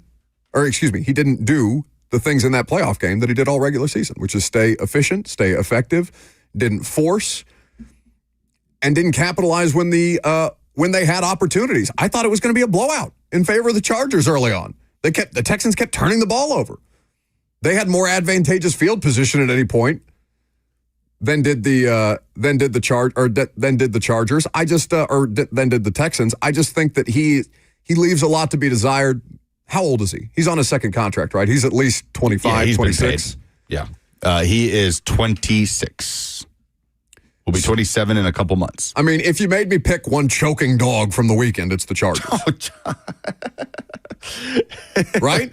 Yeah, I guess so. Who else is the bigger choking dog this They weekend? didn't play well and they lost. Yes. But Rex Ryan called the Texans a bye week. Yeah, my goodness. Rex says things on television a lot, but still, like, I was so happy that the AFC South was just going to be out of the playoffs so we could watch the rest of these good teams compete. And then the AFC South team got out AFC Southed by the Chargers. Quickly, Eagles 22, Packers 10, Saquon 100-yard game, Jordan Love 3 picks. Nakobe Dean, though, was carted off the field. Yeah, he's had a sucks. great season, and seems like he's going to miss the rest of the playoffs. He's got an MRI today. We'll see if anything comes out. And then we talked about the Commanders winning a field goal doink in, walk-off win at the Bucs. First playoff win for Washington since January 2006, which coincidentally was also in Tampa Bay. We've talked about the greatness of Jaden Daniels. Seems like the guy is either stone-faced or smiling. Seems like nothing can bother him. 2 quarterbacks in NFL history have engineered an offense on the road in the playoffs with 0 punts and 0 turnovers. They are 2003 Peyton Manning and 2024 Jaden Daniels as a rookie. Pretty good. Pretty good company. 615-737-1045 is the number. As a Titans fan, do you have a rooting interest in this NFL postseason? I'd like to hear from you. Also, Dion's interested in the Raiders job, but the Raiders don't sound like they're interested in Dion. We'll get into that. I'm Buck Rising. It's 1045 The Zone.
Welcome back to the show. We are fueled by Hattie B's Hot Chicken. 615-737-1045 is the number. As a Titans fan, who are you rooting for in the NFL playoffs? Do you just want to see everybody lose? I know Lucas said he wouldn't root for the Ravens, but he'd root for Derrick Henry, which makes absolutely no damn sense. I acknowledge that. Well, as long as you know, I suppose that's okay. You just got former Titans just rippled across this thing. Oh, the playoffs? Yeah. Well, a good many of them on the Chargers are out, so you don't have to worry about that. True. Titans legend, though, Danico Autry out here crushing people in Marcus that game. Mariota coming in for a QB sneak, little 4th and 1 conversion. Nothing makes me happier. Ooh, do I want an Eagles-Ravens Super Bowl for AJ versus Derek, or do I want the Commanders in the Super Bowl? One, because they're fun. They are fun. And two, just because, Marcus is a dear, sweet baby angel, and I'd love to see him have tremendous success if he would like to, even if he's on the sideline for it. So, who are you rooting for as a Titans fan? Maybe you're rooting for nobody. What you are rooting for as a Titans fan is the Raiders to hire Coach Prime. Deion Sanders has, had, is it fair to call it growing success? Like, it's not been tremendous success. They made a bowl game, and they improved a 1-win program to then, 4 wins his first year, 9 wins his second at Colorado, and doing it in an unconventional way. So growing success, and we'll see whether he decides to continue to grow that success at Colorado or to take his talents elsewhere. There has been some level of reporting, according to the Las Vegas Review-Journal, that Deion Sanders has had, quote, a very strong interest in the Raiders' coaching job. But there is a counter report, mostly documenting Tom Brady's influence, what their timeline is in Vegas, what they're hearing about the now GM search that the Raiders are going through because they fired Tom Telesco, 2 days after they fired Antonio Pierce? In the Athletic report, it is said that the Raiders have no interest in Deion Sanders as the next head coach. And, all of this is going to be out there. We talked about this when Deion got on Twitter responding to fake reports and saying, listen, if it's out there about me, it's got to come from me or don't believe it. Because I'll handle my business privately, and there will be plenty of people saying things publicly that don't know bleep. So you got to be discerning at this point in time, especially right now, because plenty of people are, I'm not even going to say lying, but people are lying, but people are being lied to. Credible people will, get their narratives out there about whatever they want, and people will put them in print. We have an example of that here locally in the last week or so, if I'm not mistaken. So it would be hugely beneficial for Titans fans if the Raiders hired Deion Sanders to be their next head coach, because the Raiders would only hire Deion Sanders to be their next head coach if they were supremely interested in taking Shador, which would mean the Raiders would be interested in trading up, and the Titans have the number 1 overall pick. Scenario. Raiders hire Deion. Raiders trade up to 1. Raiders draft Cam Ward. Can you imagine? I mean, I'm just rooting for, as much interest and intrigue and chaos as humanly possible. So I'm down. And I personally, on if everything was even, of course these things aren't even, I would like Cam Ward better than I like Shador. As a player, I like Cam Ward better. I understand there's some stuff to his game that needs to be ironed out. But on the whole, I watch Cam Ward and I think, well, that's a player with a higher ceiling than what I see from Shador. Shador, I'm not down on Shador outright, even though I know a lot of people and a lot of the narratives out there is that it's a down quarterback class, this, that, and the other. All right, whatever. You have no idea what these players are going to be. Don't rush to judgment until they get to the places that they're going to be drafted, until you see the fit, until you see what they're surrounded by, and then you can make your judgments from there. Can we hear Deion Sanders on Good Morning America talking about? Is there a chance that you could head to the NFL? I know where you're going. you trying to go viral, right? Yeah. If I respond, we're going viral, right? I know, right? You know what?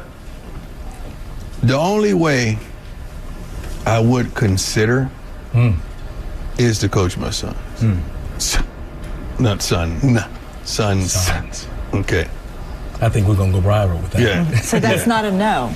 Well, I love Colorado. Now, I love my Buffaloes. I love everything that we're building. I love everything that we're doing. And I love Boulder, Colorado. I do. Okay. Deion in his own words. So if you don't want to take it from the Las Vegas Review-Journal or The Athletic and all these other places that are reporting around Deion Sanders, you can take it from Deion Sanders himself, which is what he would recommend you do on Twitter. If the Raiders were to hire Deion, and there's been no reporting that they have interest in Deion, right? The Raiders? Right. No, it's been the opposit. Well, literally no one-sided. interest. Oh, that they have no That interest. the Raiders have no interest. According to this Athletic report detailing, basically answering the questions about Tom Brady's influence, their timeline, and what they're hearing about the Raiders general manager, reporting by Vic Tafer and to Sean Reed, both of whom have been there for quite some time and are well connected within the organization. They are reporting that there is no interest in Deion Sanders. Okay, so it's almost not even worth talking about it as a legitimate scenario at the moment. I mean, I don't know. Deion's always worth talking about, but yeah, for the moment, it's not. 615-737-1045 is the number if you want to jump in. Let's go to Jay up next. Yeah, so while I don't have a horse in this race for the playoffs, I find it hard to believe that no one or the entire country is not rooting for the Lions, right? But I would also be okay with Henry winning a ring. I feel like he deserves it, even though I'm not excited about the Baltimore part of that equation. But other than that, I would love to see just Derrick Henry versus the Lions. Forget the rest of that team.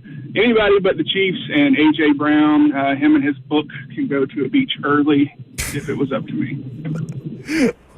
Why are people so much harsher on A.J. Brown? Just because he got a little, because he's on social media and Derrick's not. I mean, Derrick gets on social media for sure, but I mean, AJ, AJ's got a little bit more personality. I guess that makes him more polarizing. Yeah. Like, what did A.J. Brown do for Titans fans other than give them tremendous joy during his time here? Right. I mean, Derrick got paid here, right? Derrick was a part of this until it kind of got to the end of the rope. And I don't think Titans fans begrudge Derrick Henry. Maybe there is a portion of the fan base that will still begrudge AJ for leaving, even though it was just a situation where he had to go get his contract. You mean Derrick? No. I'm saying on why Titans fans were, on AJ for leaving. Well, AJ didn't leave. He got traded. You know what I mean. Derrick left. Those are two different things. But, yeah, I mean, I think AJ would have been fine to play here had they paid him, and they just botched the negotiation and greenlit the trade. But, doing those things in retrospect at this point. Somebody bringing up the comments from A.J. Brown to Kevin Byard when he got traded to the Eagles. You're a winner now. And then KB did not do much winning of consequence while he was with the Eagles. Nor the Bears. But, that's neither here nor there. 615-737-1045 is the number if you want to jump in. Who the Titans' lead general manager candidate should be. We'll get into that in the noon hour. We'll see if Mike Giardi is done with the Vrabel press conference and get caught up on that from the Titans' perspective. I'm Buck Rising. It's 104.5 The Zone.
It is 12 o'clock. Good afternoon from the 104.5 The Zone Studios. I'm Lucas Panzica. In NFL news today, the Dallas Cowboys will not retain Mike McCarthy as head coach. He becomes a free agent as both sides could not come to an agreement on a contract extension. Adam Schefter reports McCarthy is expected to be a candidate in Chicago and New Orleans. The former coach of the Green Bay Packers, who has a Super Bowl under his belt, went 49-35 in his 5 seasons, leading the Dallas Cowboys to go with 3 playoff appearances. Another coaching news, it is official. The New England Patriots have hired Mike Vrabel as their next head coach. His introductory press conference was earlier today. It's Vrabel's second head coaching opportunity after leading the Titans for 6 years. Super Wildcard Weekend wraps up in the NFL tonight on Monday Night Football. The Rams against the Vikings happening in Arizona for the right to travel to Philadelphia in the divisional round. Kickoff is at 7 p.m. You can catch the Westwood One Call right here on The Zone. For all your foundation repairs and waterproofing needs,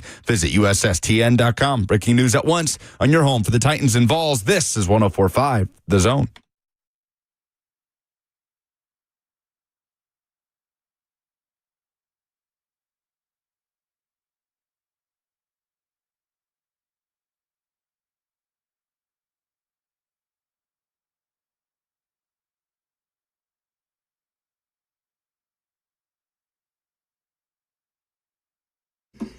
Oh, boy.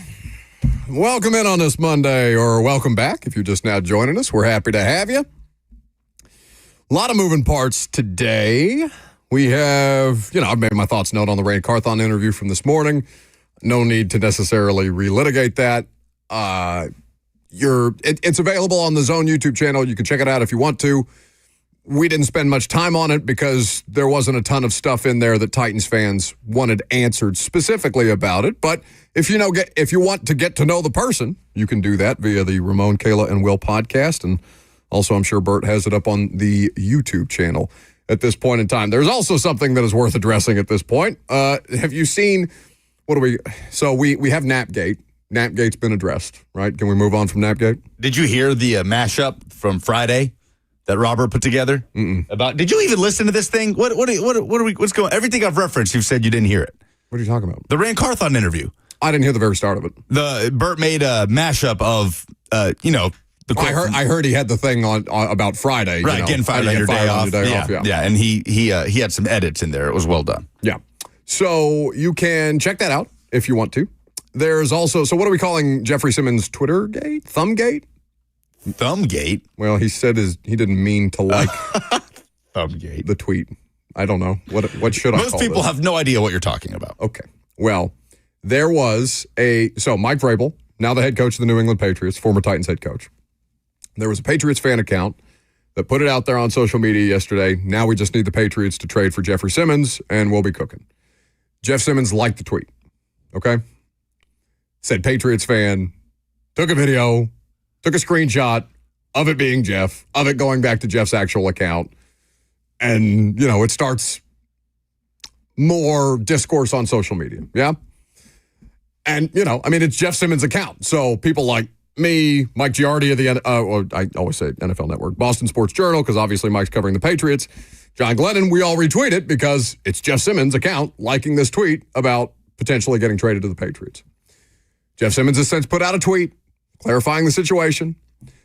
Liking that tweet was literally not on purpose. Y'all cool. Y'all cool out. It's not that deep. I know where my heart's at. My goal is to retire a Titan, back to enjoying my offseason with a peace sign emoji. Okay? So, much ado about nothing. We all move on. Even though many people were very quick to jump on Twitter and say, trade Jeff Simmons. I saw a lot of that, especially from Mike Herndon. I know that I have had some level of crashing out about miserable 3-14, but Mike's going through it on social media, man.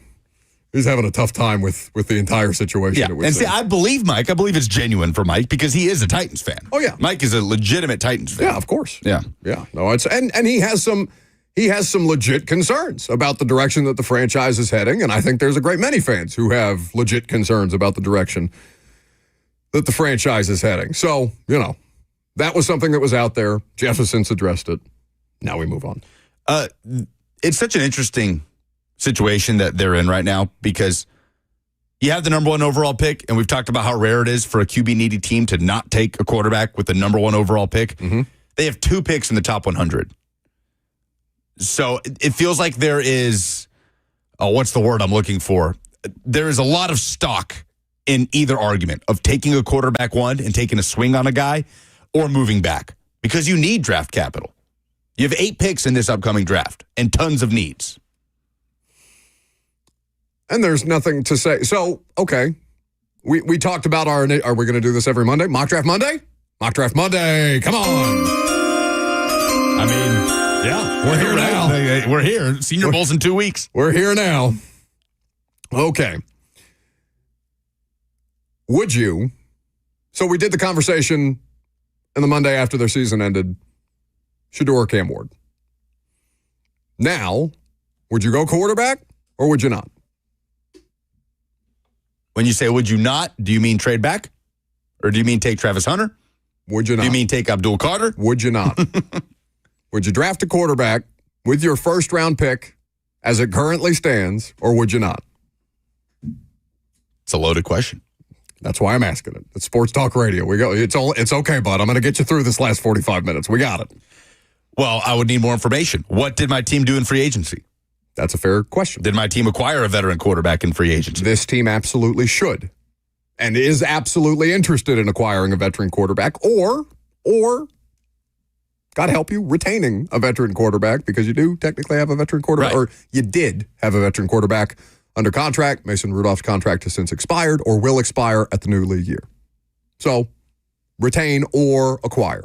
And veteran quarterback spans many categories, right? Will said veteran quarterback be? Well, there's a specific type. There's a pool generally of these players that are kind of on the same level right now, be it Carr at his stage of career or Kirk coming off the bench. Although the reports out of Atlanta are that they'll keep him as a backup if they can't find somebody to trade for him. Like they're not just going to outright release Kirk Cousins. Which it was the initial reporting was that their plan was going to be to cut him. Yes, I did see initial reporting indicating that they would cut him, but they have at least the reports have since reversed course. Maybe it's just some kind of subterfuge out there about the draft process. I guess good luck getting somebody to inherit that contract. But well, I mean, you can make somebody. I mean, the Titans had to eat a bunch of D-Hop money to move DeAndre Hopkins. Mason Rudolph is a veteran quarterback. He is, but not in this sense that we're talking about. So that could be a very early indication on kind of how they're feeling about this quarterback draft class. If you were to simply retain a Mason Rudolph, then you probably lean towards, okay, they might like one of these two guys. But if you're to bring in a Derek Carr, then the possibilities open up of, okay, they might want to trade out of this thing and acquire as much draft capital as possible. It's all on the table. It really is. Right now, would I take the quarterback with the number 1 overall pick? I would not. Of these two, I would not. I would hope that a quarterback was still an option. So let's entertain a hypothetical. Do you have the draft order in front of you? Yep. What are the teams 1 through 5? Tennessee 1, Cleveland 2, New York Giants 3, New England 4, Jacksonville 5. 2 of the 5 don't need quarterbacks. Drake May in New England, and I mean, you could debate Trevor Lawrence in Jacksonville. Trevor Lawrence is Jacksonville's quarterback. Correct. There's only 2 quarterbacks that are even remotely worth considering as a first-round pick, though there's a Jackson Dart hive out there now. There really is. That, including Lane Kiffin for obvious reasons. Kyle McCord has declared for the draft for what it's worth. I think that there is some logic to trading back to 3, gaining additional draft capital, and still being able to take a quarterback. Now, maybe it's not the first quarterback, because the Browns are going to take a quarterback here, right? That's the thing that we know the most about this draft order, right? Browns taking a quarterback. I mean, I believe so. Sure, but how many people are having this conversation about Tennessee and other markets? All right, well, clearly Titans are taking a quarterback. Well, they're not. They're not having that conversation because of the quarterbacks. And because they don't have the Deshaun. Why wouldn't we have that conversation about Cleveland or the New York Giants or any other QB needy team? Because they need a quarterback because Deshaun Watson cannot play, and they are also having to work around the bloat that is Deshaun Watson's contract. Tennessee doesn't have that issue. I guess I'm Tennessee what's can the big difference there? Well, Tennessee can pay a quarterback. Cleveland cannot I see pay what you're saying. a They quarterback. can't bring in. Their only option here is to draft a quarterback to play for them. They could find a way to pay a quarterback, but I see what you're saying in principle. Well, yes. I mean, they could, but what percentage of their salary cap is going to be tied up? There are ways around things, but yeah, I hear what you're saying. Yeah, it's a definitively harder situation to navigate in Cleveland than it is in Tennessee. Tennessee, it's pretty easy. It should be pretty easy. I think, honestly, you should go get a veteran quarterback and draft a quarterback. I see absolutely no issue with that unless you're not committed to Brian Callahan long term, which is the variable out here. That's the biggest. I mean, of all the variables that you cannot account for from all these teams in the top five, what Titans ownership is going to do is one of the biggest variables. Yes, big variable. So, are you actually, as in the statement to TennesseeTitans.com from Chad Brinker, going to operate with patience over panic? I don't believe that they will until I see them do it. And I think that's the approach that most Titans fans should take to this situation. Don't trust them until they show you that they're worth trusting. But I think that it is in the best interest of both of those rookie quarterbacks to get time, and Tennessee is uniquely equipped to offer that time. But you have to be willing to stick to the plan if that is in fact the plan.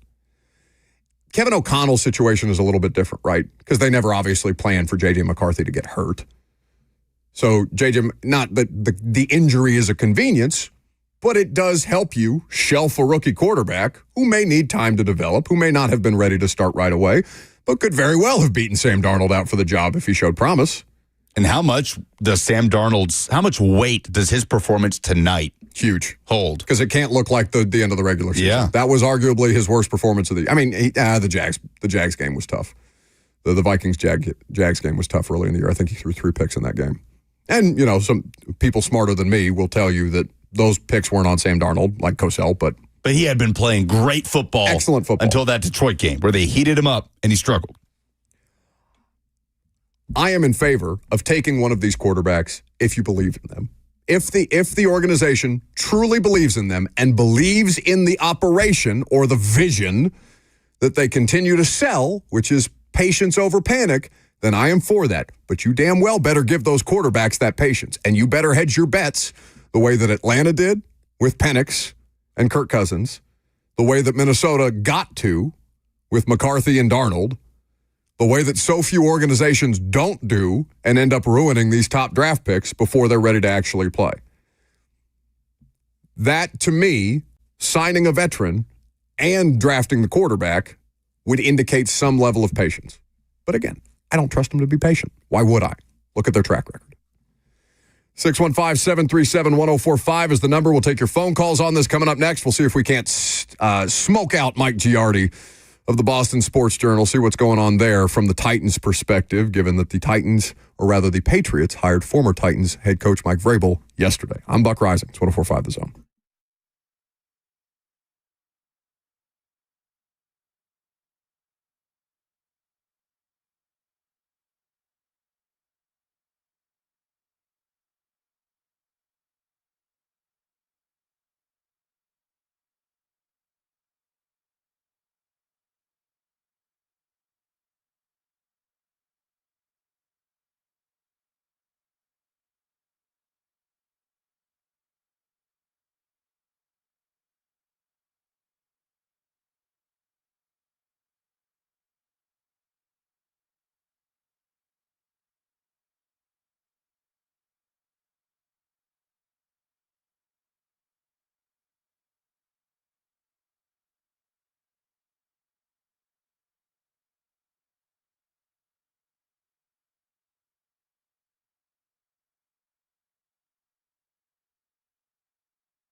Welcome back to the show. We are fueled by Hattie B's Hot Chicken. 615-737-1045 is the number. So we were talking about draft strategies, quarterbacks, this quarterback draft specifically, hypotheticals, mock draft Monday, every Monday between now and April. Who's excited? Lucas is excited. Mock draft Monday. I'm going to drag him to the combine with me again this year for him to hate all of NFL media because they don't watch college football. That part can be frustrating, but this is exciting. Like it is. It is exciting to have the number 1 overall pick and to have kind of a blank slate to work with. They still have to hire the general manager to be a part of that whole equation. But it is an inherently exciting thing in the NFL to have the number 1 overall pick. I can imagine if you're a Jags fan or a Browns fan and you've seen your team have it multiple times, that it gets a little less exciting every time, I would imagine. But although, you know what, to Browns fans' credit, man, they are very undeterred.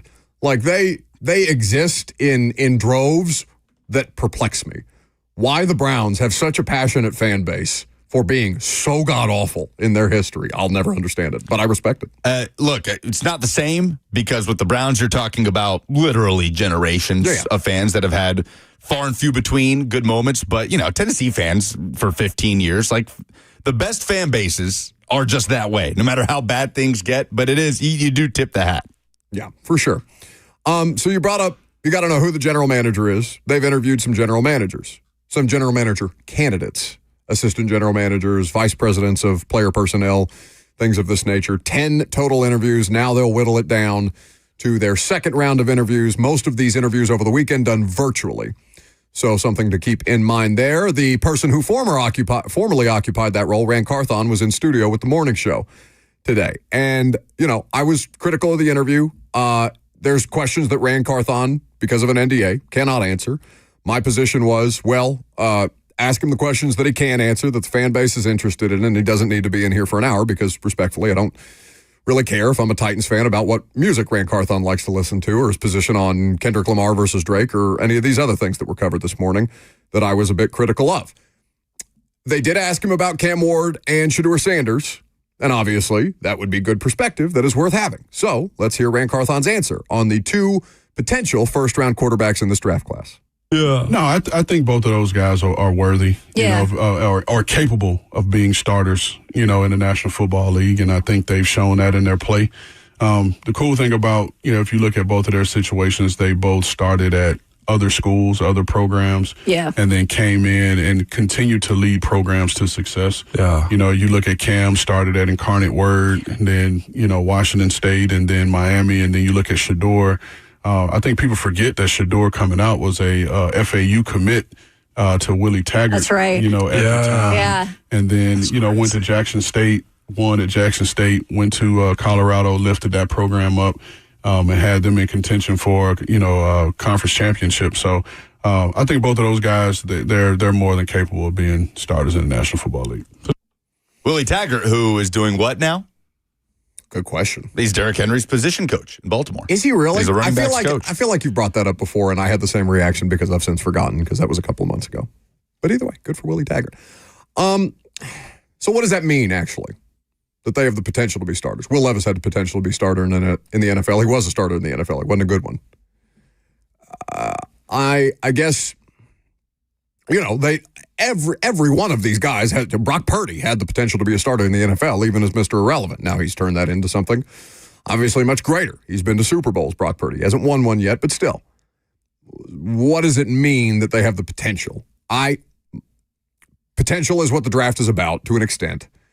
You have to have scheme fits as well and all these different things. Potential is what you have to operate in to a degree because it's an imperfect science. There's no definitive way to determine whether a draft pick is going to work out or not. So, really at the end of the day, is the draft not just some level of what should be very educated guessing? Like, I don't want to just call it guessing. Absolutely. But it is still some level of very educated guessing. Of course. Okay. But do you think we see any sort of correction whatsoever to the mean in terms of quarterbacks drafted as highly as an Anthony Richardson that just did not have that sort of sample size of winning football at the college level? No. You don't think so? You don't think we're going to move away Owners from will be that like, he's whatsoever? cheap. What do you mean? I read he could be the next Cam Newton. Woody Johnson's going to look at his NCAA rating and be like, oh, that guy was at 85. Let me get him. We don't really have a good litmus test of that this year because Cam Ward set records, right? Just statistically phenomenal at Miami. Shedeur Sanders, like you heard, Ran Carthon, lifted Colorado out of the depths, had as much to do with that as anybody. Both were undeniably good, successful college football quarterbacks. So we don't have a great litmus test for that. And that doesn't mean there won't be a prospect that shoots up the boards, a Jalen Milroe. Maybe that is the litmus test this year. How much does Jalen Milroe win favor over the course of the next 3 months when he wows in the 40 at the combine? Yeah. No, I mean, combine testing is always going to... I mean, remember DK Metcalf's 3-cone drill?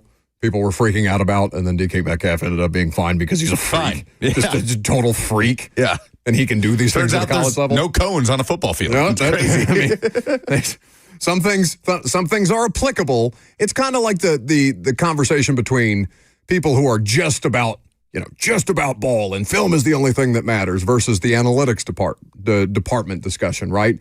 Neither one should be taken as outright gospel because there's always some degree of variance. You have to figure out the compromise between the two and figure out the best way forward. At the end of the day, it's still some level of gut feeling to this stuff.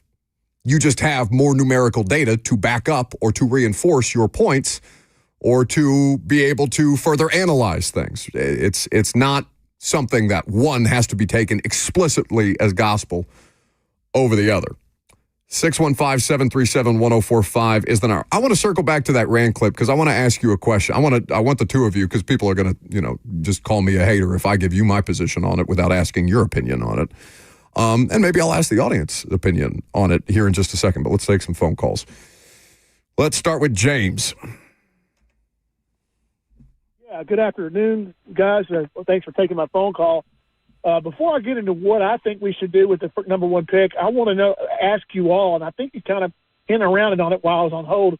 Do you really now to Ran Carthon's comment about Shedeur Sanders and Cam Ward being starters in this league? Have the potential. Yeah, right. But my question to you all, if you're going to take a quarterback at number one, this quarterback better be a franchise quarterback. And so that leads me up to my question. And after you all answer, let me stay on because I got some things I want to say. I promise I'll make it brief and it'll be good stuff. Do you all really see on all these quarterbacks that are coming out, whether it's Quinn Ewers, Shedeur Sanders, Cam Ward, is there anybody coming out in this draft that you think is a franchise quarterback that's going to give you 10 to 12 years? I don't think so. I think you got some good quarterbacks, but if you're going to take a quarterback as the Titans at number one, it better be a home run hit. Now, that being said, I'll let you answer that off air. I want to say what I would do real quick, then I'll hang up and let somebody else have this line. 60 seconds on the clock.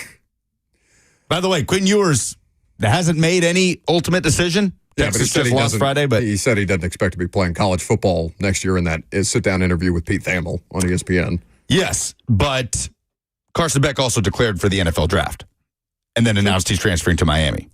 Listen, there's no such thing as a home run hit prior to the draft taking place. You don't know what these things look like until you get into the season with them and you see how all these things work. Trevor Lawrence was there was no questions asked about Trevor Lawrence being the number one overall pick. They paid him $55 million a year. He's technically a franchise quarterback. You feel good about that? It's like guessing if it's going to land on red or black at the casino. Yeah, especially when you got two quarterbacks at the top. That's kind of my position. So are any of these guys franchise quarterbacks? My answer is I have no idea. You don't have any idea. They don't have any idea. But they got to pray and hope and wish that if they do take one, that they have the things properly there to supplement that quarterback. Circling back to Ran on the morning show this morning, and my criticisms are out there, so let me not get myself into reruns. Do you think that interview this morning helped him or hurt him? The person is different than the personnel guy, let's say. Ran Carthon, the person, is a lovely man. Thoroughly enjoyed him, thoroughly enjoyed his family. What's been questioned is his ability to do the job. I don't feel like that interview, other than allowing him the opportunity to clear his name on some regrettable information that was put out there about him, how factually accurate that was, he certainly refuted. But I did not come away from that interview feeling like that person should have continued to do his job as the general manager of an NFL franchise, if I'm being completely frank about that. Now, me saying that is going to, people are going to jump in there and be like, oh, he's a hater. You just, you're bashing your teammates. No, me and Ramon and Kayla have talked about this. They knew I was going to be critical of the interview. And I understand that there's only so many things that they can ask him that he's going to be contractually able to answer. But why is that, though? Huh? Why is that? I mean, is it something he said, something he avoided? What gives you that feeling after that interview? I think that this opportunity would have allowed him on a variety of different fronts to showcase to a public that he has not been in front of very much all the different reasons why he is valued, not just for his relationship, but for his football and scouting acumen. Yeah? Those things weren't necessarily addressed other than that he was asked a question about a couple of draft prospects and said, yeah, they have potential to be starters in the NFL, and that's fine. But I almost think, like, if I had been again, secondhand or backseat interviewee type stuff, you could have made a very compelling case with whatever you're able to disclose about how much better of a job you feel like you could have done based on your approach, based on the way that things were painted in the media after you were fired versus what you believe to be the actual truth. Is if you're a Titans fan looking for him to burn down the organization, obviously that wasn't going to happen in that interview, which brings back my thing about, well, then why not because he couldn't burn them down or whatever, but if he's got an NDA, why do the interview? Do Titans fans feel differently about Ran Carthon, the general manager, after that interview? I would probably venture a guess to say no. That's their question. That's incumbent upon them to answer. I can't answer that for them. No, it's the same guy that when he has missteps in the media all over the place. It's checking all the boxes. You brought up in the commercial break the Golden State Warriors reference when they still had Derrick Henry on the roster about everybody wanting to be the Golden State Warriors after the Golden State Warriors had just won the championship. The ball bouncing a bunch of different ways after the Detroit game when we all understood that was very, very much not the case and it was just kind of word salad. I don't know. There's just been a lot of missteps in public opportunities for him to kind of push whatever narrative that he wanted to that I don't necessarily think he's acquitted himself very well in those opportunities. Fair or unfair? I guess I'm not sure in what way would he have acquitted himself better, right? Talk about what process didn't work that could have gone differently. That's the type of thing that could violate an NDA, talking about specific processes and meetings. The interview is a tough one to do, and I would not, personally, I don't think the interview should have been done given that he can't answer the questions. The questions that people want to know, right? The only reason to listen to Ran Carthon in an interview after the fact is what the hell happened here and why are you out when nobody else is? Like, what happened here? And, of course, he can't answer that, which was my position, from the first. Anyway. 615-737-1045, the number if you want to jump in. How about Steve? Hey, guys, thank you for taking my call. Buck, I agree with you 100%. They should have done that interview. It didn't do me any good, didn't do you any good. He can't answer a damn question. But I agree with the last caller, too.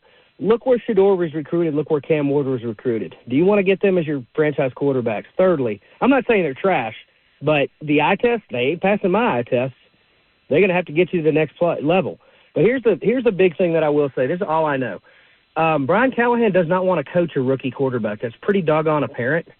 So if nothing else, you figured out this year, his dad is not offensive line Jesus, and he does not want to coach a rookie quarterback. So that ought to tell you which direction to go. So enough of do you take Shedeur or Cam? All right? Thanks, guys. Thanks for the call. I think it is a reasonable assumption to make that after the year the Titans had, when it's see what we got, and after the struggles, watching so many young quarterbacks struggle when being thrown into the fire when not ready, I think it's an easy assumption to make that, yeah, if you're Brian Callahan, do you want to hinge the hopes of 2025 on a rookie who's never played in the NFL? I don't know. It doesn't mean you can't have one, though, in the back pocket, right? You can't go Falcons on this thing with a veteran quarterback. That just shows, how many times did we talk about proof of concept? We just want to see proof of concept on what Brian Callahan is about as a coach, as a play caller. And we saw glimpses of it, but they'd continue to shoot themselves in the foot time and time again, whether it was turnovers. Most of the time it was turnovers, special teams, what have you. But if I'm in those shoes, I have a hard time hinging everything on rookie quarterback that is a total crapshoot, as opposed to ex-veteran like a Derek Carr that maybe I've worked with before that I know can do some base level things that can at least show that proof of concept. And there is a bonus in having a young quarterback in the back pocket the way the Falcons have had all year. Again, I think Falcons fans feel better. They don't feel great about Raheem Morris right now, right? They swept the Bucs this year. They swept the Bucs. So many bad. I mean, again. And blew the division. I saw somebody make a joke about like the coaching hiring cycle and saying one good game management decision on national television. I can't remember who tweeted it, but one good game management decision on national television will keep you in the job cycle forever or something like that. Talking about Vrabel? I think it was in reference to Vrabel. It was in reference to Vrabel but against because the there's Patriots. so many clock management issues. Todd Bowles last night. Why the hell aren't you taking your time out? Oh, yeah, that was infuriating. What are you doing? That was infuriating. Inexcusable. But Falcons fans don't feel great about Raheem Morris after year one. How much worse would they feel about Raheem Morris if they did not have Michael Penix Jr.? A lot worse. Kind of sitting in that QB room. Darrington next. Everybody worry about what they're going to do. Who cares what they're going to do? They're going to do Titan things anyway. But well, there are plenty of people, you know damn well people care what they're going to do because people are fans of this football team, even if you like to, torch them at every turn. Well, yeah. See, you know what? I can't even say that on the radio. Never mind. But I seen this thing about the Titans possibly doing a trade with the Raiders, a pick swap, and possibly dangling Max Crosby out. Do you think that could be something viable? I mean, and then I also seen something about the 49ers with Trent Williams and one of their linebackers possibly trying to reach for the number one spot. Do you think that's something that's more viable? And that whole little Ran Carthon thing, it's damned if you do, damned if you don't. No, I know. At this point, it don't really matter. And quit calling the general manager spot. It's the general scout leader. That's what they are. Go find a Cub Scout for it. Y'all have a good one. The general scout leader. Thank you for the call. Yeah, I mean, to the point about Rand, it's, kind of damned if you do, damned if you don't. But on that front, just don't, I think would be my position. But anyway, Max Crosby, listen, I would absolutely entertain the idea of Max Crosby in a package for the number one overall pick if the Raiders were actually interested in coming up. Now, we'll hear a variety of different reports, many smoke screens, many theories posed on social media that may or may not be true. So let's not get too ahead of ourselves until we have some concrete reporting and an actual scenario to discuss. But yeah, you need edge help. And I mean, what is your level of draft preparation? Oh, I'm going home to watch all 22 all afternoon. Smart ass. Is it just reading from Dane Brugler, or what are we talking about here? Because you watch college football, you know who these guys are. Yeah. I don't, You know a great deal more about the college football players than the vast majority of NFL media. I don't try to fool anyone, right, into thinking that I'm an X's and O's expert, that I'm watching the tape, right? But yeah, no, I read. There are people whose opinions I value very much that you kind of go around the room, so to speak, throughout this process. And it's fun to kind of counterbalance that with what you thought of these guys at a total surface level of watching a half of a Colorado game, right? Or a bowl game, the first half of the Pop-Tarts Bowl with Cam Ward. I didn't watch every snap of Cam Ward this year, but I saw what most people saw and when Miami was in prime time and whatnot. So yeah, it's kind of an amalgamation of all of those things in the lead up to the draft. I've just tried to keep it very black and white, very, very simple. Was he good in college? He was a good college quarterback? Okay, then he's got a chance to be a good NFL quarterback. Was he a bad college quarterback? Then he probably doesn't have a chance. And I don't think that's the case for either of these top two guys. I love that his first defense when you accused him of not being an X's and O's guy was, I read. I can read. I can do it. I read. Yes, buddy, we know. Always been a good reader. 8th grade level. Reading in English, not math and science for me. Oh, sure. Isn't that the vast majority of people, though? At least in this business. Like the math and science, God knows. If you've ever heard us try to do math on air, you are very familiar with our skills, less so than, our many, many weaknesses as a show. Last call for phone calls if you got them. 615-737-1045, the number. I'm Buck Rising. It's 1045 The Zone.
Last call for phone calls if you got them. 615-737-1045, the number. Jump in there if you want.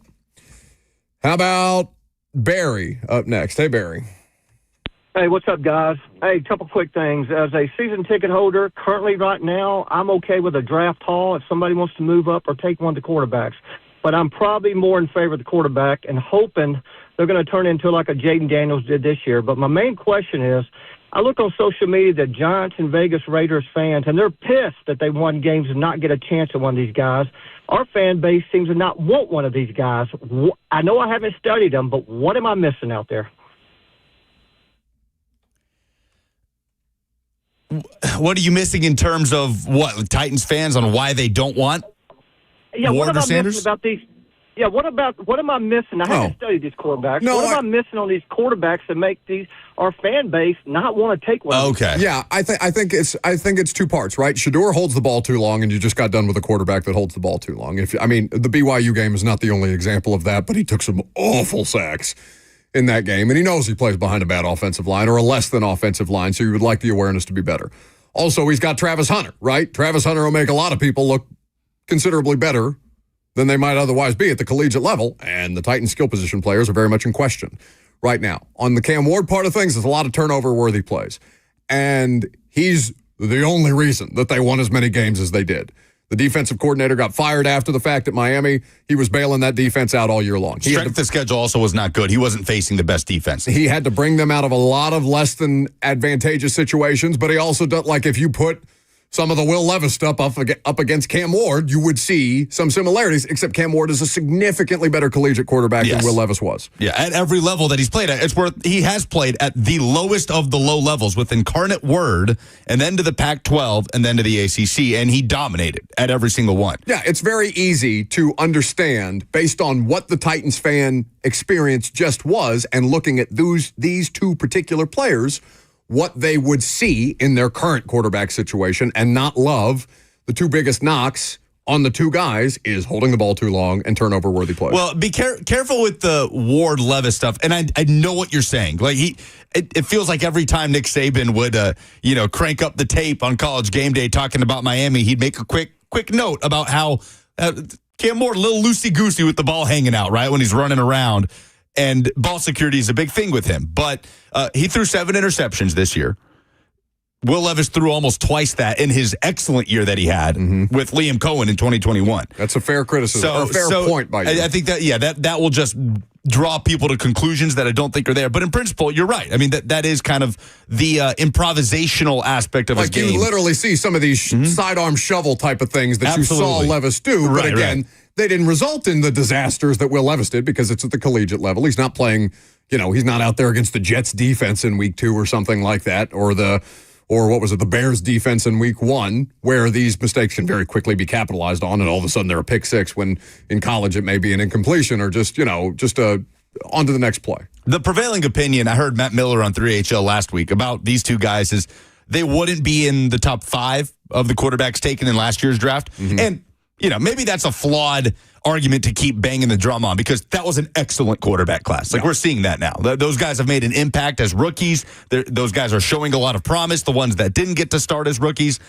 So maybe that's a flawed way to go about it. But they would not have cracked the top 12, 15 of last year's first round. It's very difficult to not do the year-by-year comparison thing. But I almost wish that we would get away from the year-by-year comparison thing, because no one quarterback class is created equal, right? If you wanted to do a comparison of what you are getting ready to experience, the closer comparison is 2022. And this is better than 2022. Significantly better than 2022, where Kenny Pickett was the only first-rounder, and Kenny Pickett obviously had some deficiencies to his game.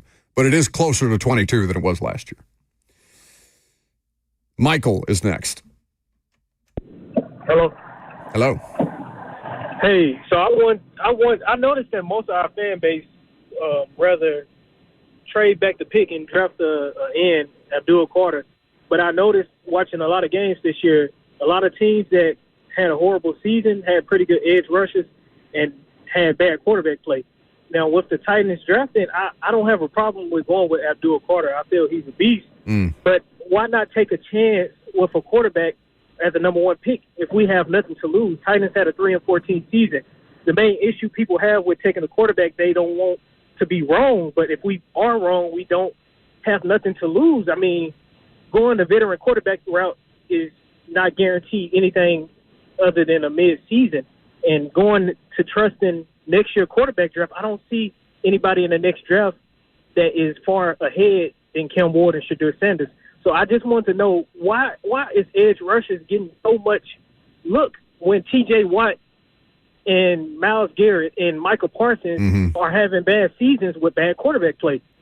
I mean, quarterbacks are real needy in the game where the game is now. A quarterback is needed for a team to succeed. Edge rusher doesn't change the position for the Titans. So I just want to know why. Thanks for the call, Michael. That's 60 seconds. That's an interesting conversation. Why don't we have that tomorrow? Like, what buys you more time? Callahan coming in on the hot seat, yeah? 3-14 to coming in on the hot seat. 3-14. Where a statement or where stuff needs to be leaked to the media about, no, this guy's coming back. If the conversation is even being had, he's on the hot seat. What buys you more time as a coach? Drafting the quarterback this year and trying to put it together? Or building the best possible team and then eventually putting the quarterback in place? That is an interesting conversation that I think we could turn into a whole segment. Hell, we could turn it into a whole show tomorrow. God knows we got plenty of time to talk about this. If you didn't get in with us, you can get in with Blaine and Zach, who are coming up next, 3HL after that. For us, though, it's time for polls.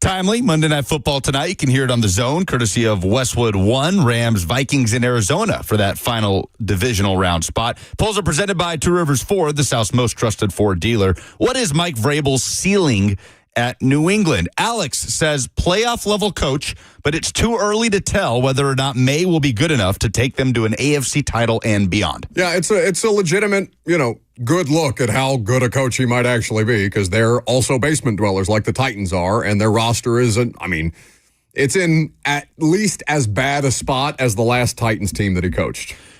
100%.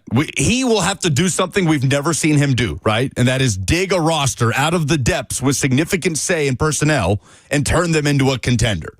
We've not seen that. Oh, I think 21 was that, to be honest with you. That Buster Screen and Deontay Foreman, a bunch of dudes running around out there. Anthony Ferkser, respectfully. Sure. That was the shining example of doing more with less, with all the injuries to your point, that took place. They still had AJ was there, yes. Julio was there, Derek was there. Well, for half the season, Derek was there. Mikey says, at best, they'll be a wild card team for a while because Buffalo isn't going anywhere. No, and he doesn't have a Josh Allen. He does not have a Josh Allen. We'll see what he does have in Drake May. Who you believe to not be enough. Who is your MVP, Josh Allen or Lamar Jackson? 59% say Lamar. It's Lamar. That's 59. By almost every metric. It should by almost every metric, and just watching them, it's Lamar. Lamar does things on a football field, and I know Josh Allen is Dennis the Menace, and he's out there, doing. He's unstoppable. If you want to try and bring him down, he's like trying to tackle a moose. But Lamar Jackson is so freakish on a couple of different fronts, and now he has Derrick Henry, and I understand that Derrick Henry might be a knock against Lamar Jackson in his MVP candidacy, but it only means to me that it has unlocked another level of Lamar Jackson, and you have seen him take his game to yet another level when many lazy people were comfortable with, he's just a running back, get him out of there. Nonsense. With respect to what Bo Nix and Sean Payton did this year, because it was impressive, man, I wanted to be watching Joe Burrow versus Josh Allen yesterday. Oh, it was such a crime to let the Denver Broncos get into the postseason only to just do that. That's on the Bengals. It is. It's on their defense. Yes. Where will Dion be coaching in 2025? Colorado or in the NFL? 81% say Colorado. We didn't talk about that. You want to do that in a 45 tomorrow? Sure. Those are the polls. Very good. That's the show. We appreciate your time. As always, check out the podcast if you missed any of today's show. Prime time tonight. We'll talk about your general manager candidates in a little more detail. I'll see you there, 7 p.m.